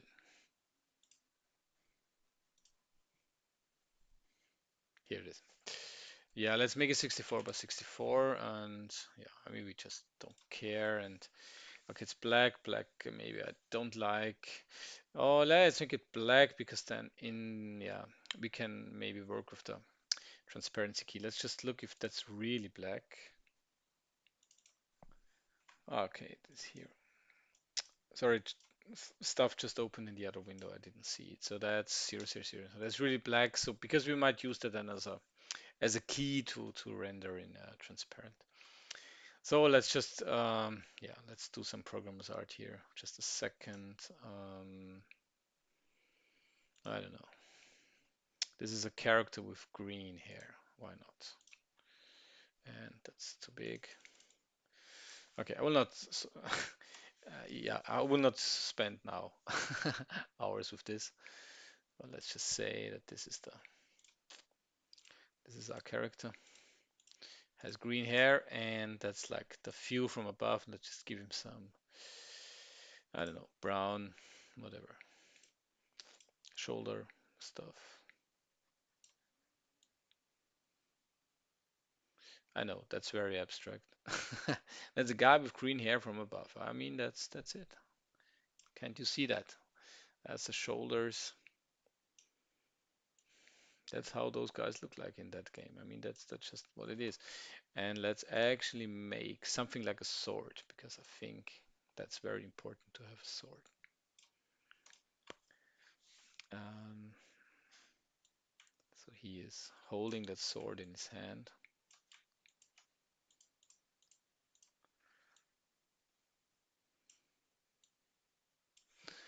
And yeah, so now I think it's a nice top-down character, completely crappy, but what? Who cares? So it's just called live coding, not live drawing. So that must be a BMP. Otherwise, it cannot be loaded because a PNG is compressed. It's just completely different story. That does not work. Okay, I don't care. I think we can just do it anyway. We will just store it here. We will store it in our project, and oops, um, here we are. And we will build it. I will try to directly store it in the output directory, and I will call it, of course, local player sprite, local player sprite. I think that's that's what I called it. Um, where is it? Local player.bmp. Okay, good. So be it. Local player.bmp, and that's what I call it now. Okay. Ta-tum, ta-tum. Yeah, I think there is one thing that I need to change. Yeah, no, but the 24 bits, I think actually these are the ones that worked.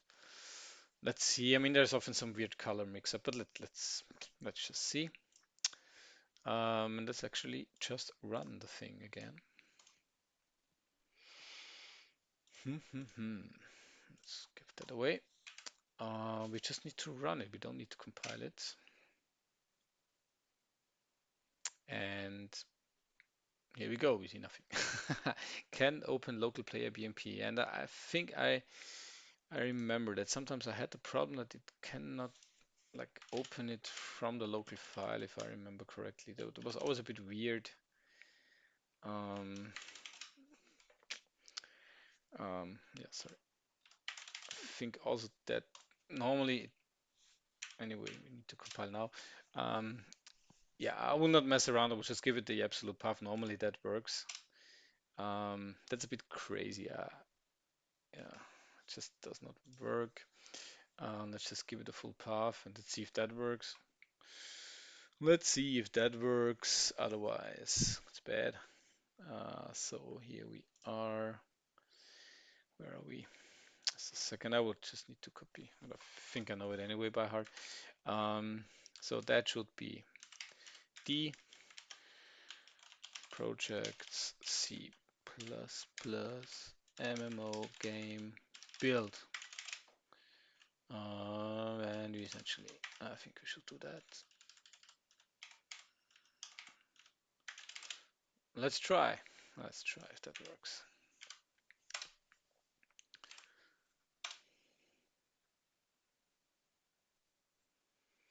Yeah, but it does not render anything. I think that's not. Maybe I'm just missing some stuff. Maybe I should have read. I mean, you have to give me that. I didn't look it up. I just did it and did not work for some reason. Maybe I messed up here. Let's just try to pass null here.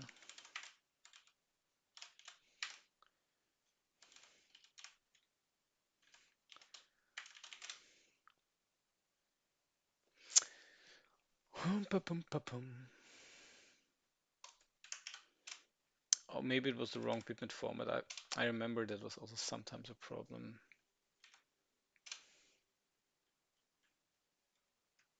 Yeah, here we go. So it was not a problem with the big with the format. So that's now huge. That's huge. That's too big. So that's essentially the 64 by 64 just stretched to the 800 by 600.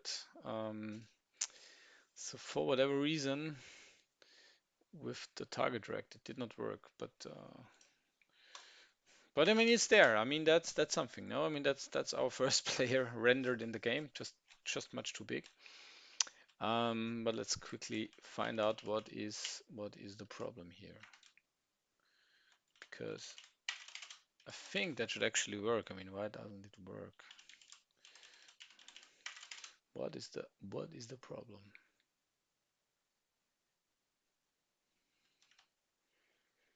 It should definitely work. I mean, this rect is fine.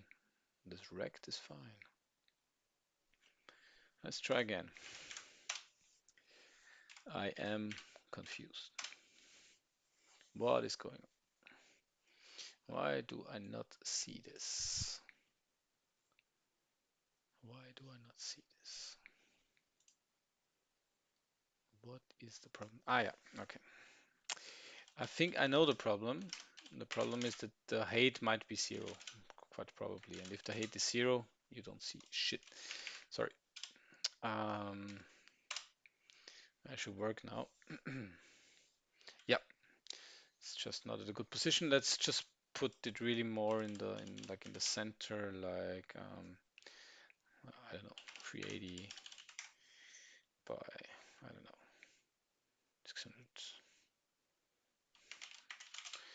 something like that. It doesn't matter. Oh, sorry. So just that we are sure. Yeah, okay. So I mean, of course, that's now ugly because we have this background of the image there. But yeah, well, we just don't care for that now. Yeah, that can easily be changed. We will do that eventually, maybe not even today. That's not the point today. But yeah, you can just declare essentially. I think it's while you create the surface, you just declare there is a transparent color. In our case, it would be black 000 in RGB, and then you just render it with a specific render hint. And yeah, it's essentially just some alpha blending in the back buffer, and then you will get that transparency even with a PNG, even with a BMP. Okay, so okay, we have looks like a naked guy with a sword with green hair. Well, whatever, whatever that kind of game is, that's a strange game, but yeah, well, that's it.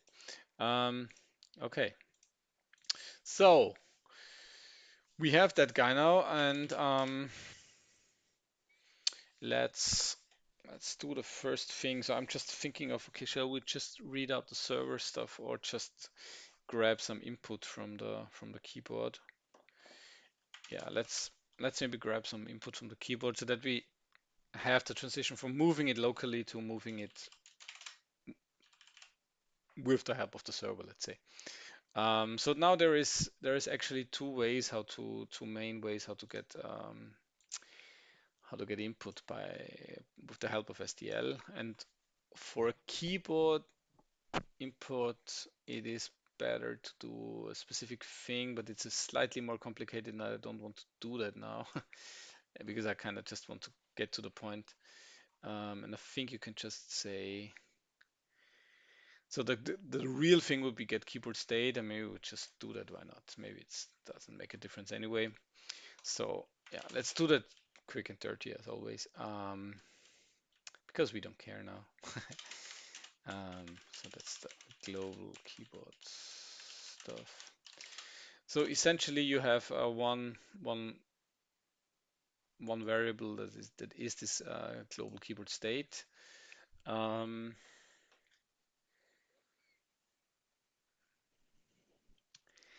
yes. Yes, yes, yes, yes, yes. Yes, okay.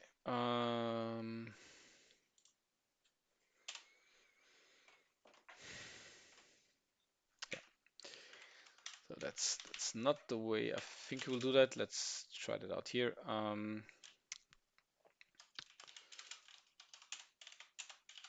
Grabbing local input.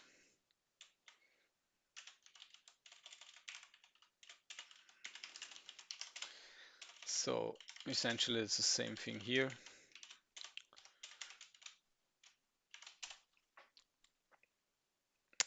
So after the poll event, essentially this SDL get keyboard state, that will give you like a complete list, uh, a complete global state of all the keyboards, of all the keyboard keys that have been pressed. And so that enables you, even if you press like 1, 2, 3, 4, 5 keys or whatever you can do as a human being, you can just have all these keys yeah, reported to you nicely. So we will just do that now. And it's called keyboard state, and this will be SDL get keyboard state. Oh no, I did it again. Okay, just a second. Sorry, I'm hitting some key that I should not hit. Um,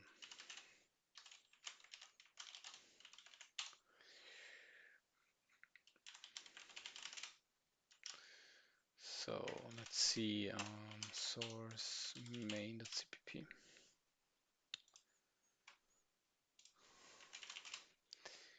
Good.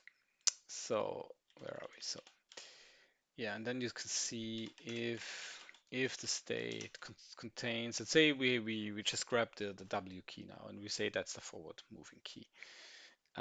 If the state is SDL, what is this? What are these can codes? Yeah, That's what we need to find out now. Yeah, yep, yep. So that should be like that. Scan code W if that exists. Yep.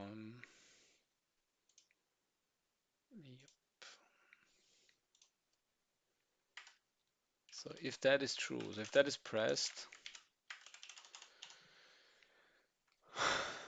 so we will essentially move forward. And I have to introduce some other nasty global stuff now.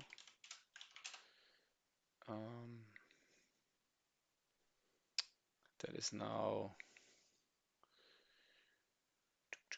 the local player position. So we'll really need to refactor quite soon now, but just not today. But maybe tomorrow already, or at the next session. Local player position. I would just say that's let's say that's a float.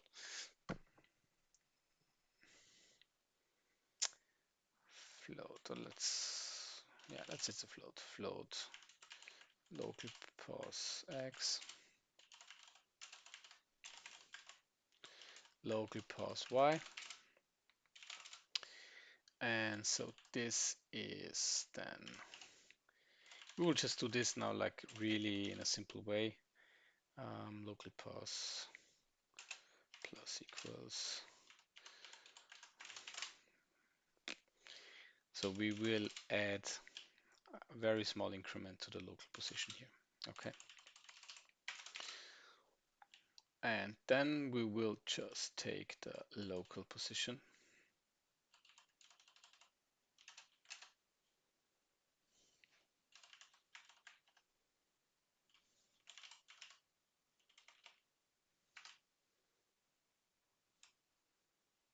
Yep. Sorry, I just, whoops, forgot the real thing here. So then this will be local pos x added to the, let's say to our base offset. Okay. And that could actually work. Let's just try it out. And the good thing is, I mean, could actually just run this now locally, I believe. State, if state. Ah, yeah, okay, I think we call it keyboard state. We called it the keyboard state. We called it the keyboard state. So where is it? Yes.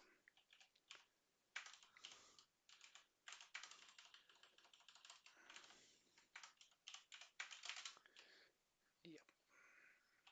Okay. Let's see if it compiles now. Yeah, it does. And let's run it. I mean, it should actually run now even without the server. And now if we, okay, yeah, of course I'm stupid. So I'm pressing the W key now, but it moves to the right, which is clear because we are manipulating the Y, the X coordinate, which is of course the horizontal axis.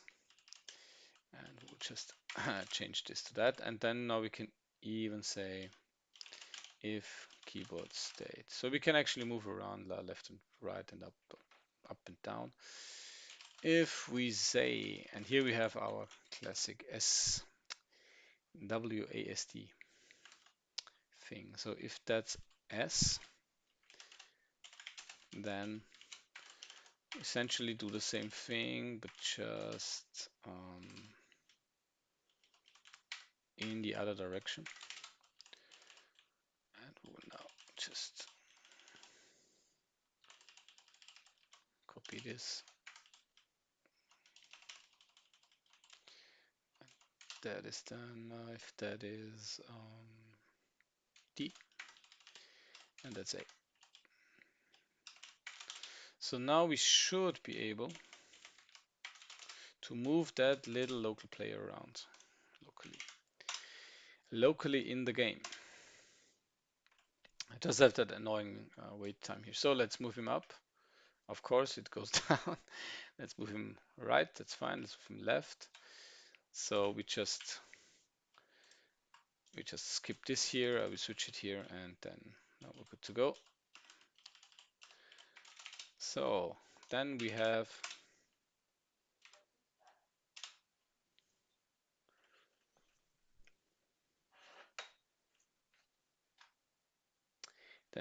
it working locally. Yeah, it's even smooth, which is nice.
Oh, sorry.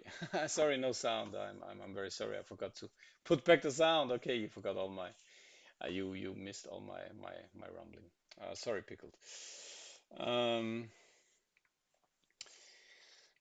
yes, pickled. You're absolutely right. Yes, you're absolutely right. I'm copying stuff and I'm not using pointer. Yes, you're absolutely right. Of course. Yes, yes, yes. You are absolutely right. Um,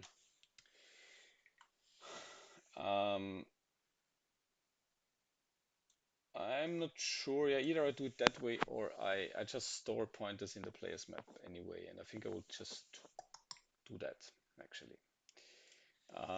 Yeah, but you're absolutely right. That was just a pointer. So sorry, I was I was killing the sound because I was taking some glass of water and now I just forgot to put it on. That's a pity. Sorry for that. Okay, so let's think about it. Yeah, let's maybe just do it that way. Let's just say here I put I put player pointers in. I think I try to do it that way. I think I like that more. Um, yeah. So when we create a new player, yeah, obviously we need to create. Oops, sorry. Create a new player here, and then we just have to. Oops.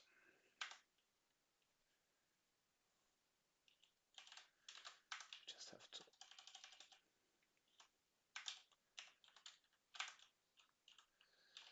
We just have to change that here. So let's see. Let's see if that still compiles here. That will be now in a lot of places actually, but it's not a big deal. So so here we're fine. That is now a player pointer.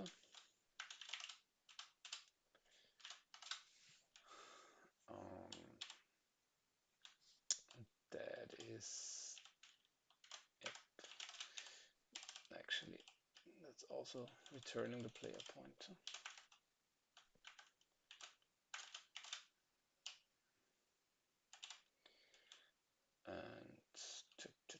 And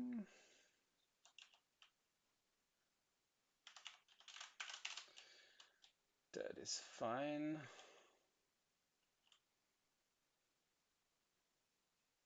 Yep, that should actually work.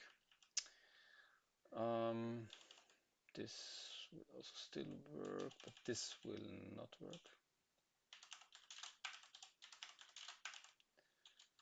So yeah, thanks, Pickle. I mean, you saw that absolutely correct. Um, I was wondering why the state is not updated, and I just copied the stuff around, which is the nature of it then. So if you want to avoid it, you copy it. But I wanted to play around with the global state, so that was not the right way to do it. So, but yeah, that's why we do it together. So, good. Just some stuff here. Um, so let's see which things I forgot to to to change. Players map size, yeah, that was stupid. So that's 126. Yeah, that's actually okay. That's a player's map, and but here it is wrong. So that's 133. Just a second.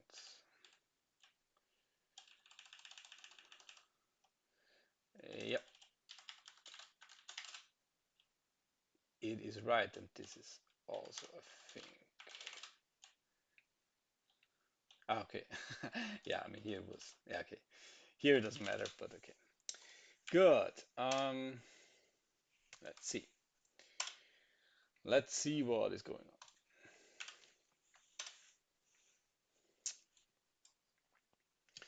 Yeah, looks already better, I believe. Not really. Why is that? Why is that?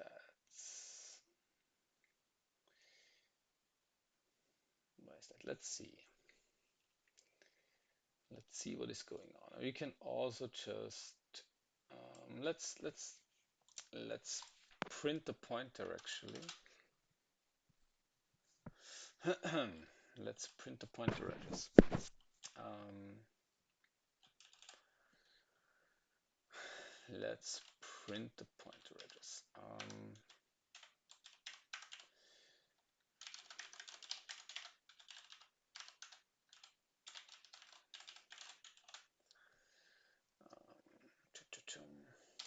Should actually work, I believe.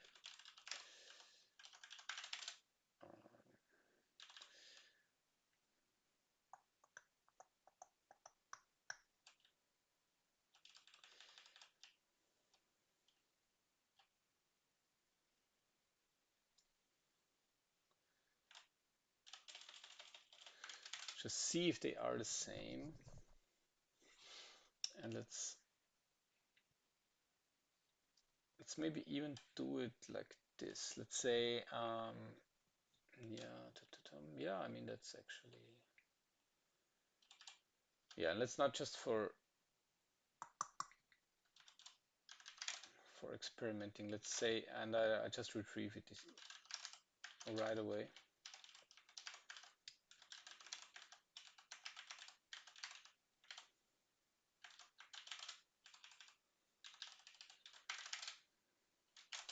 Whoops. Let's just see what that gives. Even just for the login, I'm just thinking maybe I will just get rid of that for now so that we actually see the stuff.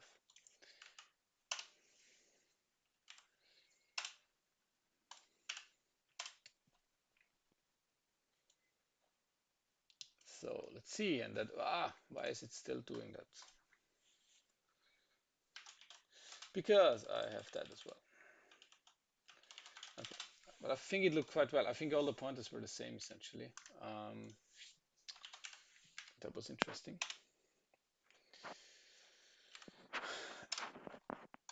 So, okay, let's try that again. Hey, what is that? Input message. Why is that still there? Yeah, because it's here. Sorry. So that's a pity. So, but now I think we should see clearly now. Hey, come on, data received, of course. Yeah, because we. Where is that? Uh,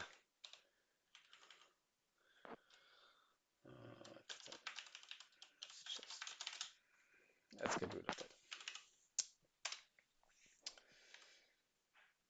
So essentially, I think that should be it now.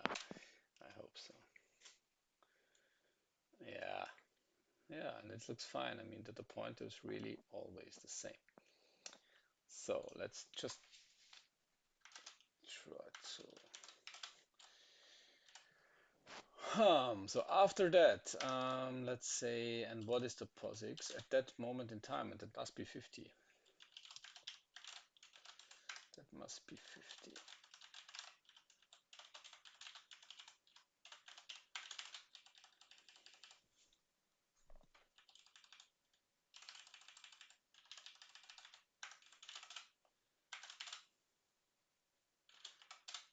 Yeah, I mean, let's just try that. I'm just curious. I mean, that must be some stupid little thing, obviously.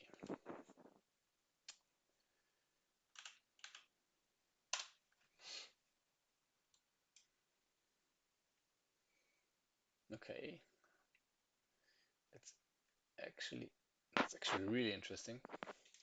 Okay, let's really look at that now. So we have it work to send the initial data.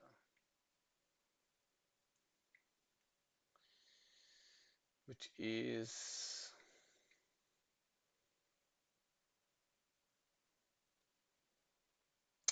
done here, which is the player position X. Okay, I mean, that's really interesting. This works. So here it is the right thing, and here it's like the wrong. I mean, am I completely stupid or what? I mean, that's a player.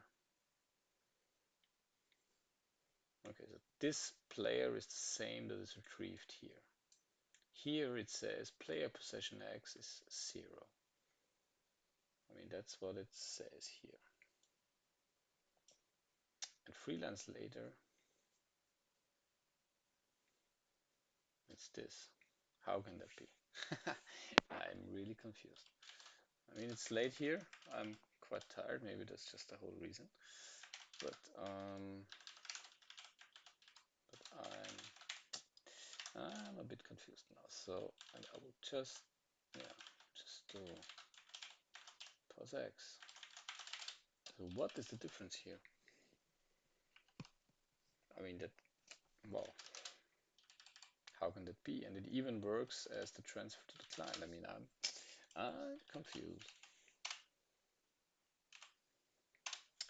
I am confused. So Pickle, what's up? Do you know what's going on? You know, then tell me. Don't don't just let me sit here in the dark. Um, yeah, I mean, what the hell? That's really interesting. What can that be? Okay, I mean, just to be sure that I'm not completely stupid, I will not change them from 50 to something else, so that we just not are tricked by some client memory that is still hanging around or something. I don't know. Let's see. So if there is no 0 and the client is 80, wow, it's a okay. Okay, that's funny. Okay. Okay. Okay. No, just one further thing. um, okay.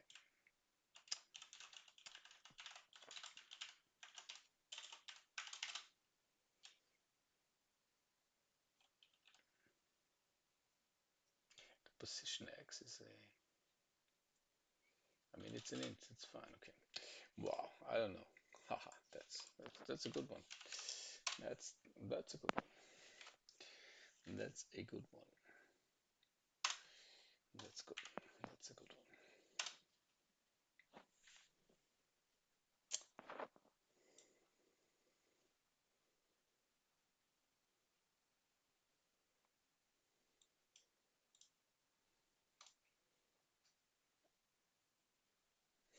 Okay.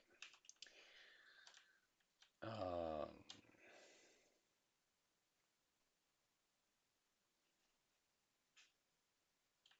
well,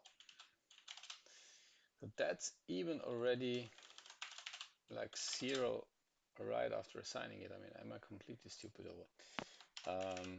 What is going on?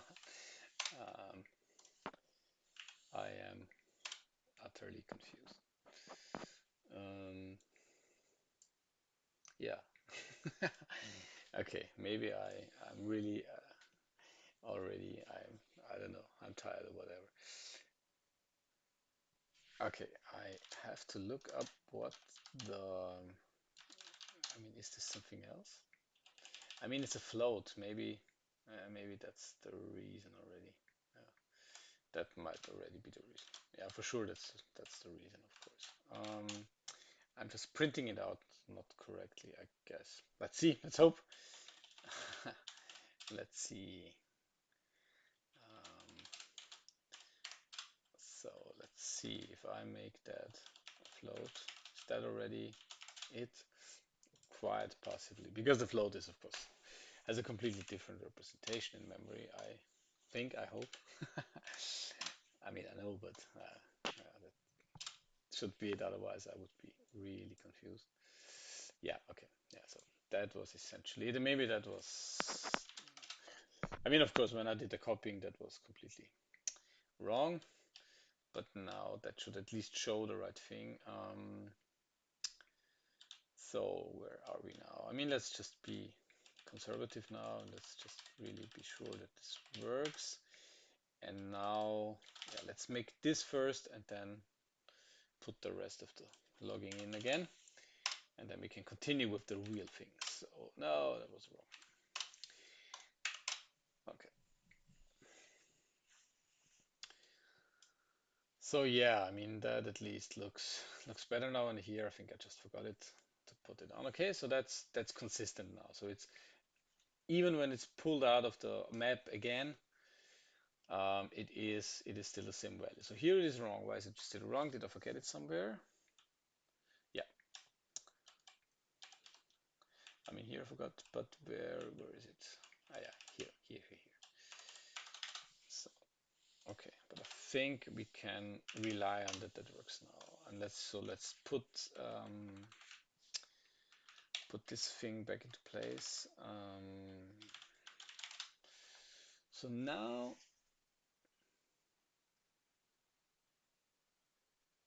it should work. It should really work now. So did I make it now? Pa-pam, pa-pam, pa-pam, pa-pam. So it's here. Now I'm hitting the button. Now let's see what is going on. And yeah, here we go. So you see, I mean, I think you see it in the background. It's changing and it's overflowing and it's going negative because it's signed, it's not unsigned. And you see now I'm pressing Y, I'm pressing D. It goes up, overflows, goes up. I mean, because it's really at 60 hertz now or something around that. And I'm pressing the other key now. It goes the other direction, up, down, both of them. You see, both change. That's cool. Yeah.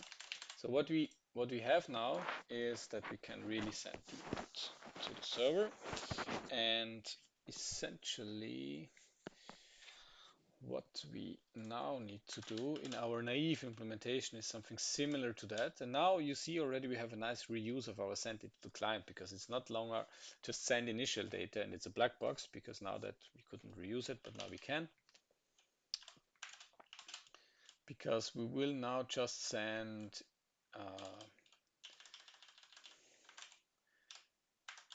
let's call this U and 8. Yeah, let's just call it game data. I mean that's what it is, and we will just send. What do we send now? We will actually now move into multi-byte territory anyway. But I think I'm just too dead to now poke around with the NDNS. But I will just actually do it. It won't maybe not work super perfect because we will have overflows, but yeah, we will get the point, and then I will make it nicer next stream. Um, Game data, let's say 50 bytes. That's enough for the purpose now. And in game data, so let's now make the first besides besides the client message, before the initial message, besides the initial message, we will now invent a new message type, which which we which is the direction server to client. And the message type, yeah, let's just say the number is 9, why not? And it will have this structure. So 9 is the first byte, and the next byte will just be, um, it's actually similar to the initial. Now it will just be the pos x of the local player, then it will be the y of the local player, and now that will be all for tonight, and we will expand on that. But that will get the point across already. 0 is 9, that's the type of the message. So because also the client might do some filtering on which type of messages it consumes when, in which frequency, and so on. So 1 is now simply, um, yeah, I mean, anyway, that's cast down to an int, I believe. That's player pos x, simple as that. And that's game data equals player pos y, and for the rest we will just ignore. And that's actually just make it 3 bytes, because Doesn't make sense anyway. So we need an out packet. We can also reuse the out packet. That's fine. The out packet. Uh, yeah, but the nice thing is if we just say send data to client, that's already taken care of.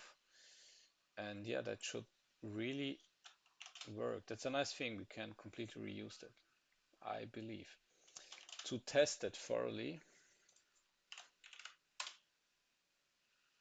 we need to change something.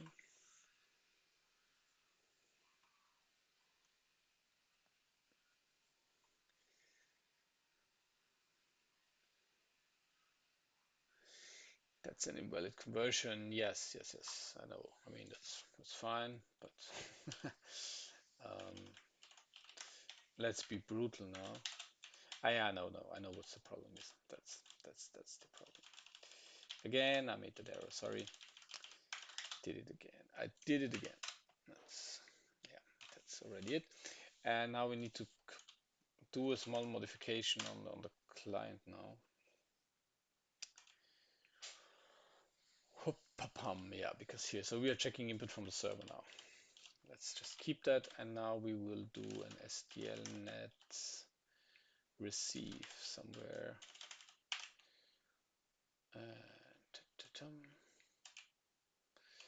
I will just copy paste that essentially. Yeah, we'll just now copy all of that, and then I will clean it up. Let's just. Oh, I just got rid of my buffer. I'm so stupid. Let's do it again.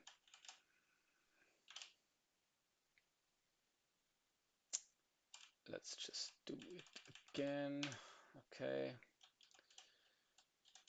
And yeah, I'm really just doing that now. Sorry. Uh,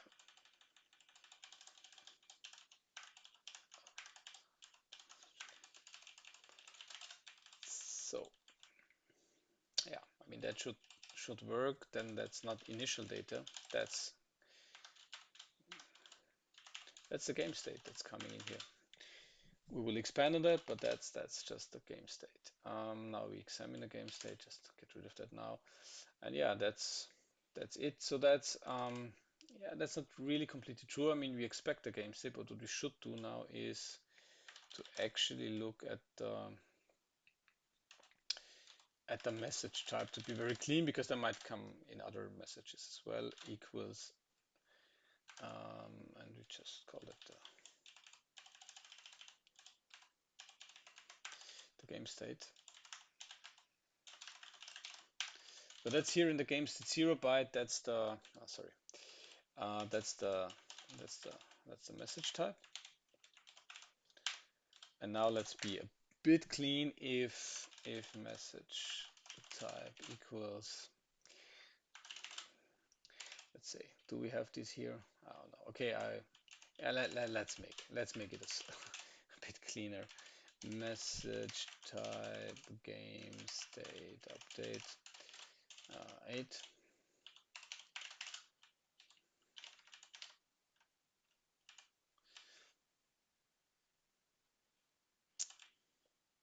So if the message type equals game, how did I call it? Let's copy it. That's better. I'm too tired to remember anymore. Where have we been? Here. That's a long piece of code already. We need to refactor it now. I don't like it anymore for myself, and I'm quite hard in taking these things in. um, Only then we will do essentially this stuff.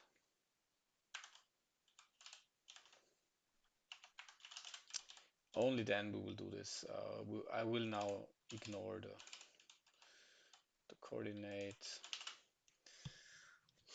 So that's now, of course, number 1, because it's our protocol. because the server to the client message type 9 byte index 1 is possession X. So that's why we know that. That's what we are coding against. Um,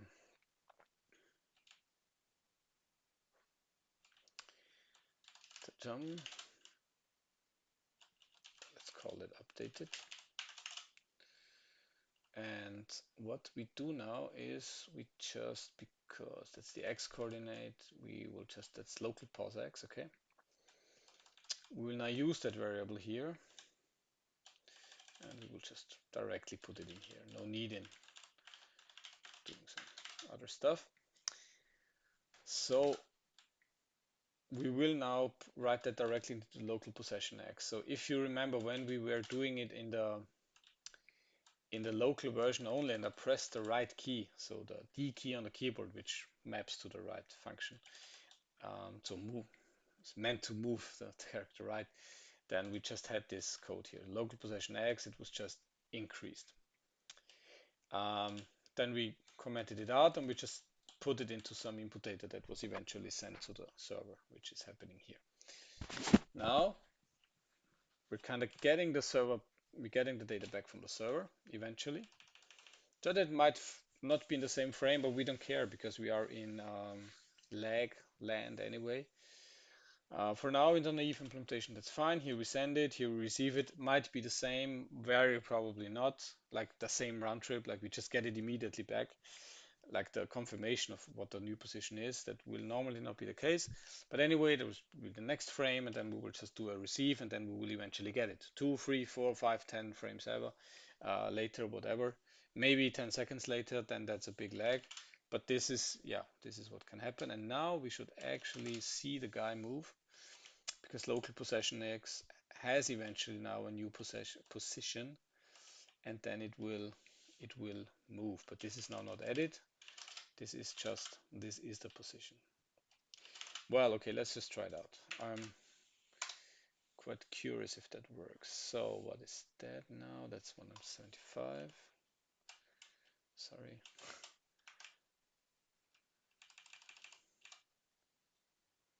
Ah, yes. Okay. Yeah, so we also log it out. Why not? Let's do that. Here we go. Let's give it a try. Does the server run? No. Does it run? No. Now it runs. Nothing received from the server. Yeah, of course. So nothing received from the server, which is correct because we now only send updates when we enter stuff. So let's see.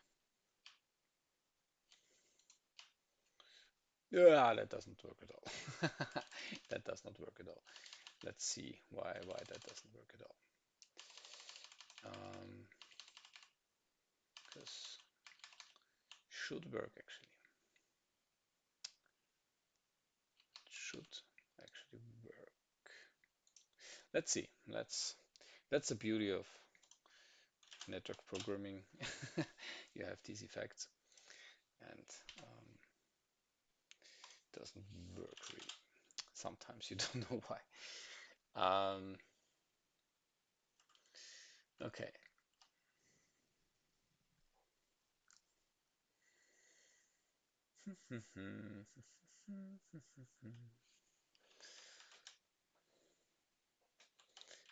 Let's get rid of that so it's not so noisy.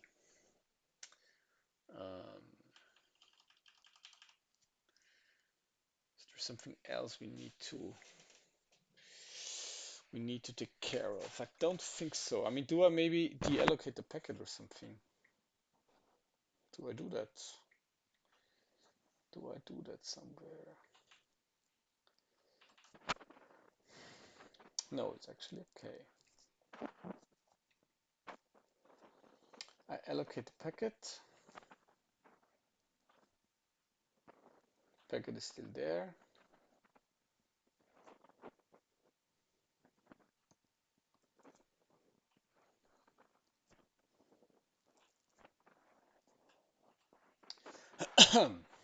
Client socket should live as well, I guess.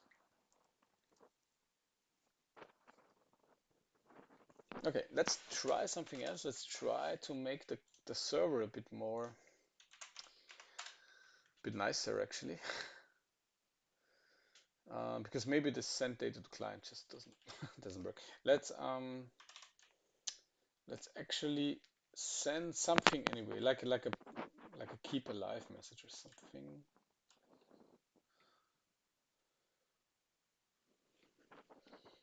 which it actually does anyway, because.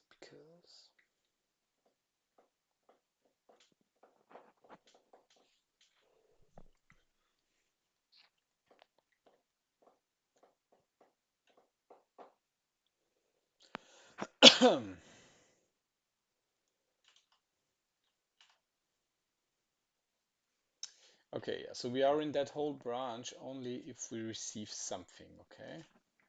Which is okay, but this is like this branch, so no, but this is the if. Am I right? Yeah, because that's the case. Yeah, so that's in the if. Okay, yeah, yeah, yeah. Okay, so we're only sending out something if we receive something, but what we could do, and this is actually where this infamous channel will help us, and I will use that the next time actually. Send out some some info to any to all clients for testing purposes now. So yeah, I mean, let's just do we do that now in the best, in the quickest way. Yeah, that goes here. Um, I think actually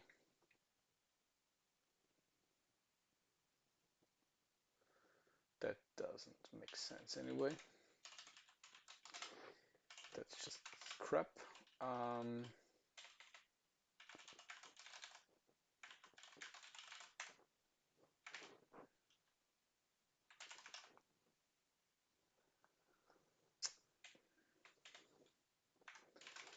and I'm just thinking.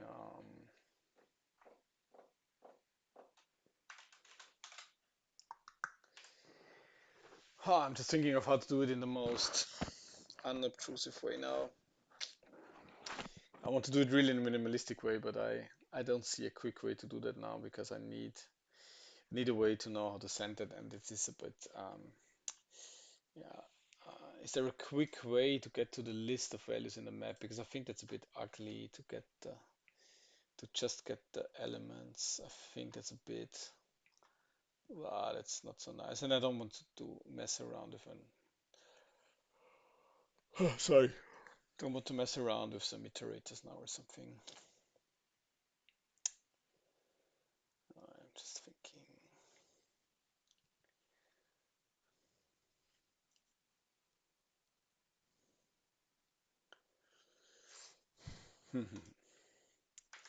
I mean, but anyway, I mean, if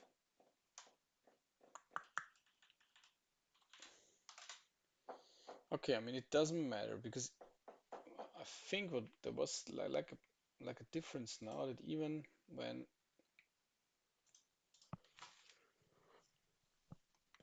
forget about the client, but still I think something was wrong because even here I think the numbers didn't move anymore. Let's try that once more. Why is that? I mean, why is that? Because that was working.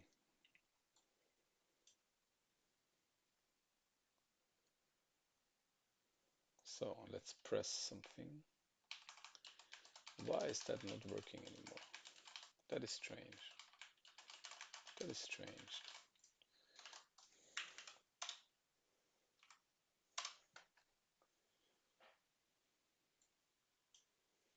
Because that was definitely working. Tell me you saw it. Because that was really it was really working. Why? Somehow I messed up the client, I think. Yeah, I think something I really messed up something because now essentially it's completely not working anymore at all because I don't even get that initial message anymore. So I don't know. I did something very bad. I did something very bad. Um, I did something very bad. Okay, let's try to work our way back down, back into a working working stuff. Okay, I'm confused now. Ah, fuck, I'm so tired. That may be the whole reason why I'm screwing it up now. This already worked. I mean, let's just now completely remove this again, like essentially putting it back into the state where it was, and let's just say that's still, what was that, 380. Really try to move to step back now. And yeah, I mean that's what we had here. That's what we did. Okay, let's move back to the client, to the server once more.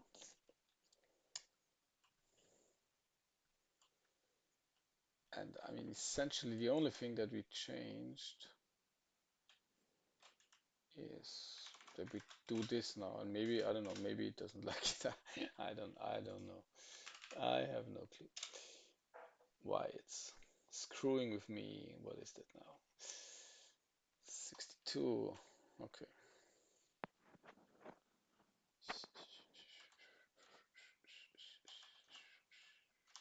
Okay. Anyway, let's be clean with that.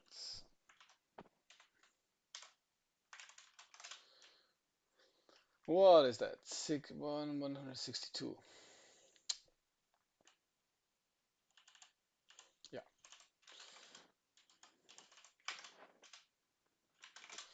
that doesn't make sense. So let's do that.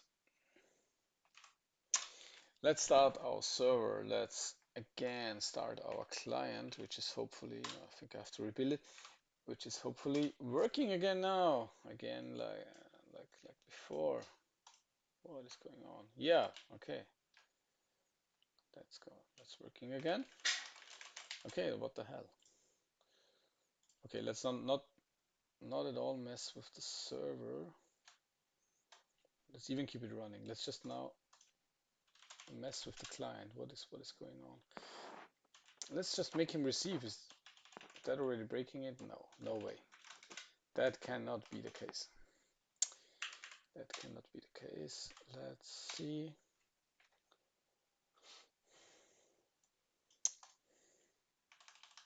Yeah, okay. So that is not breaking it. That is not breaking it, and this is also working. So what the hell did I do so that it doesn't work before? It's interesting. I mean, what was the difference was that I sent the data to the client. Is that, wow, is that screwing it up? That right? That's screwing it up. No way. Is that screwing it up? I mean, there is a stupid delay. I don't know.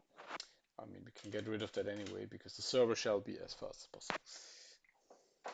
Is the delay messing it up? I don't know. Really, I cannot think so good anymore. But let's just try it out. So the server is ready, but for the client, so what do I want to change now? I mean, essentially nothing. Let's try that out once more.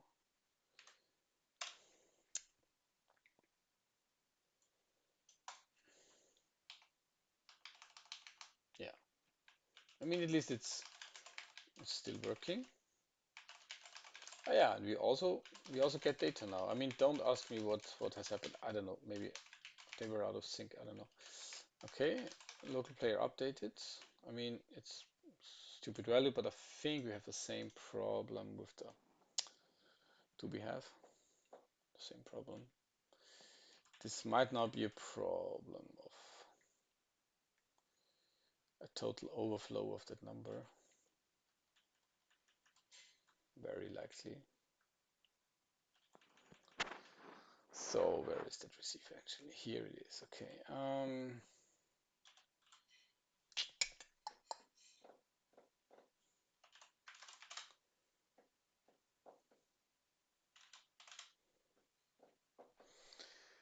just write it out. I'm not completely sure if that will work, but anyway, I will not care so much now because essentially the data should be there.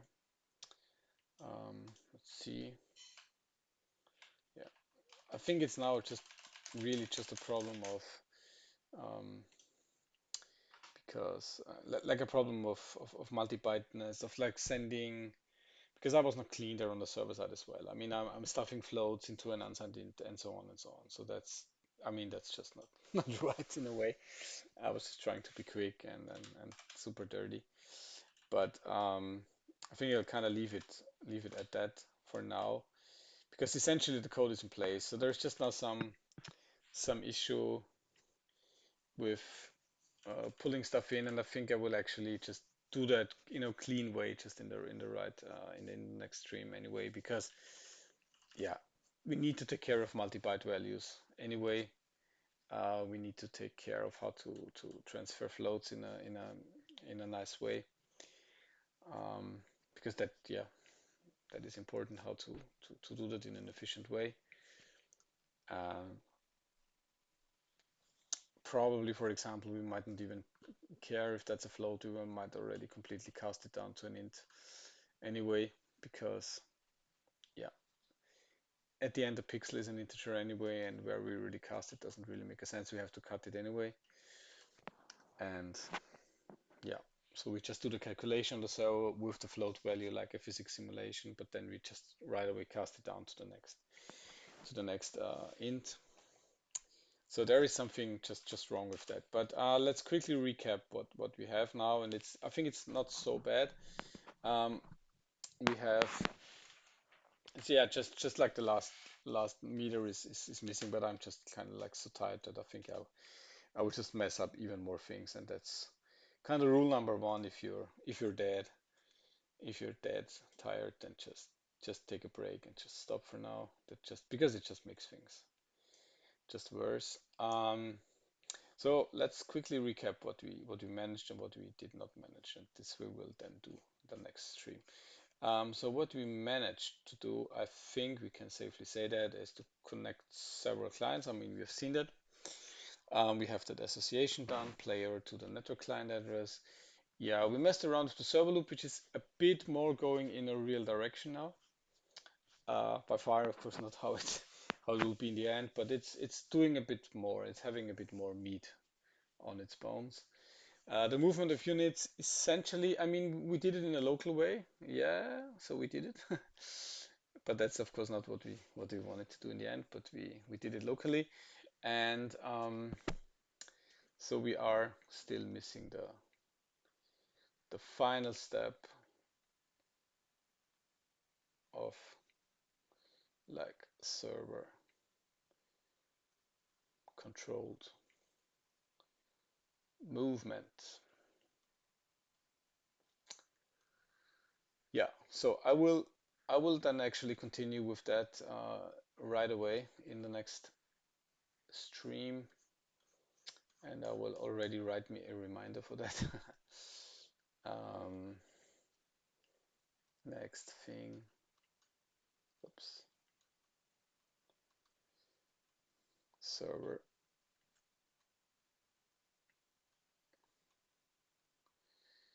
controlled movement.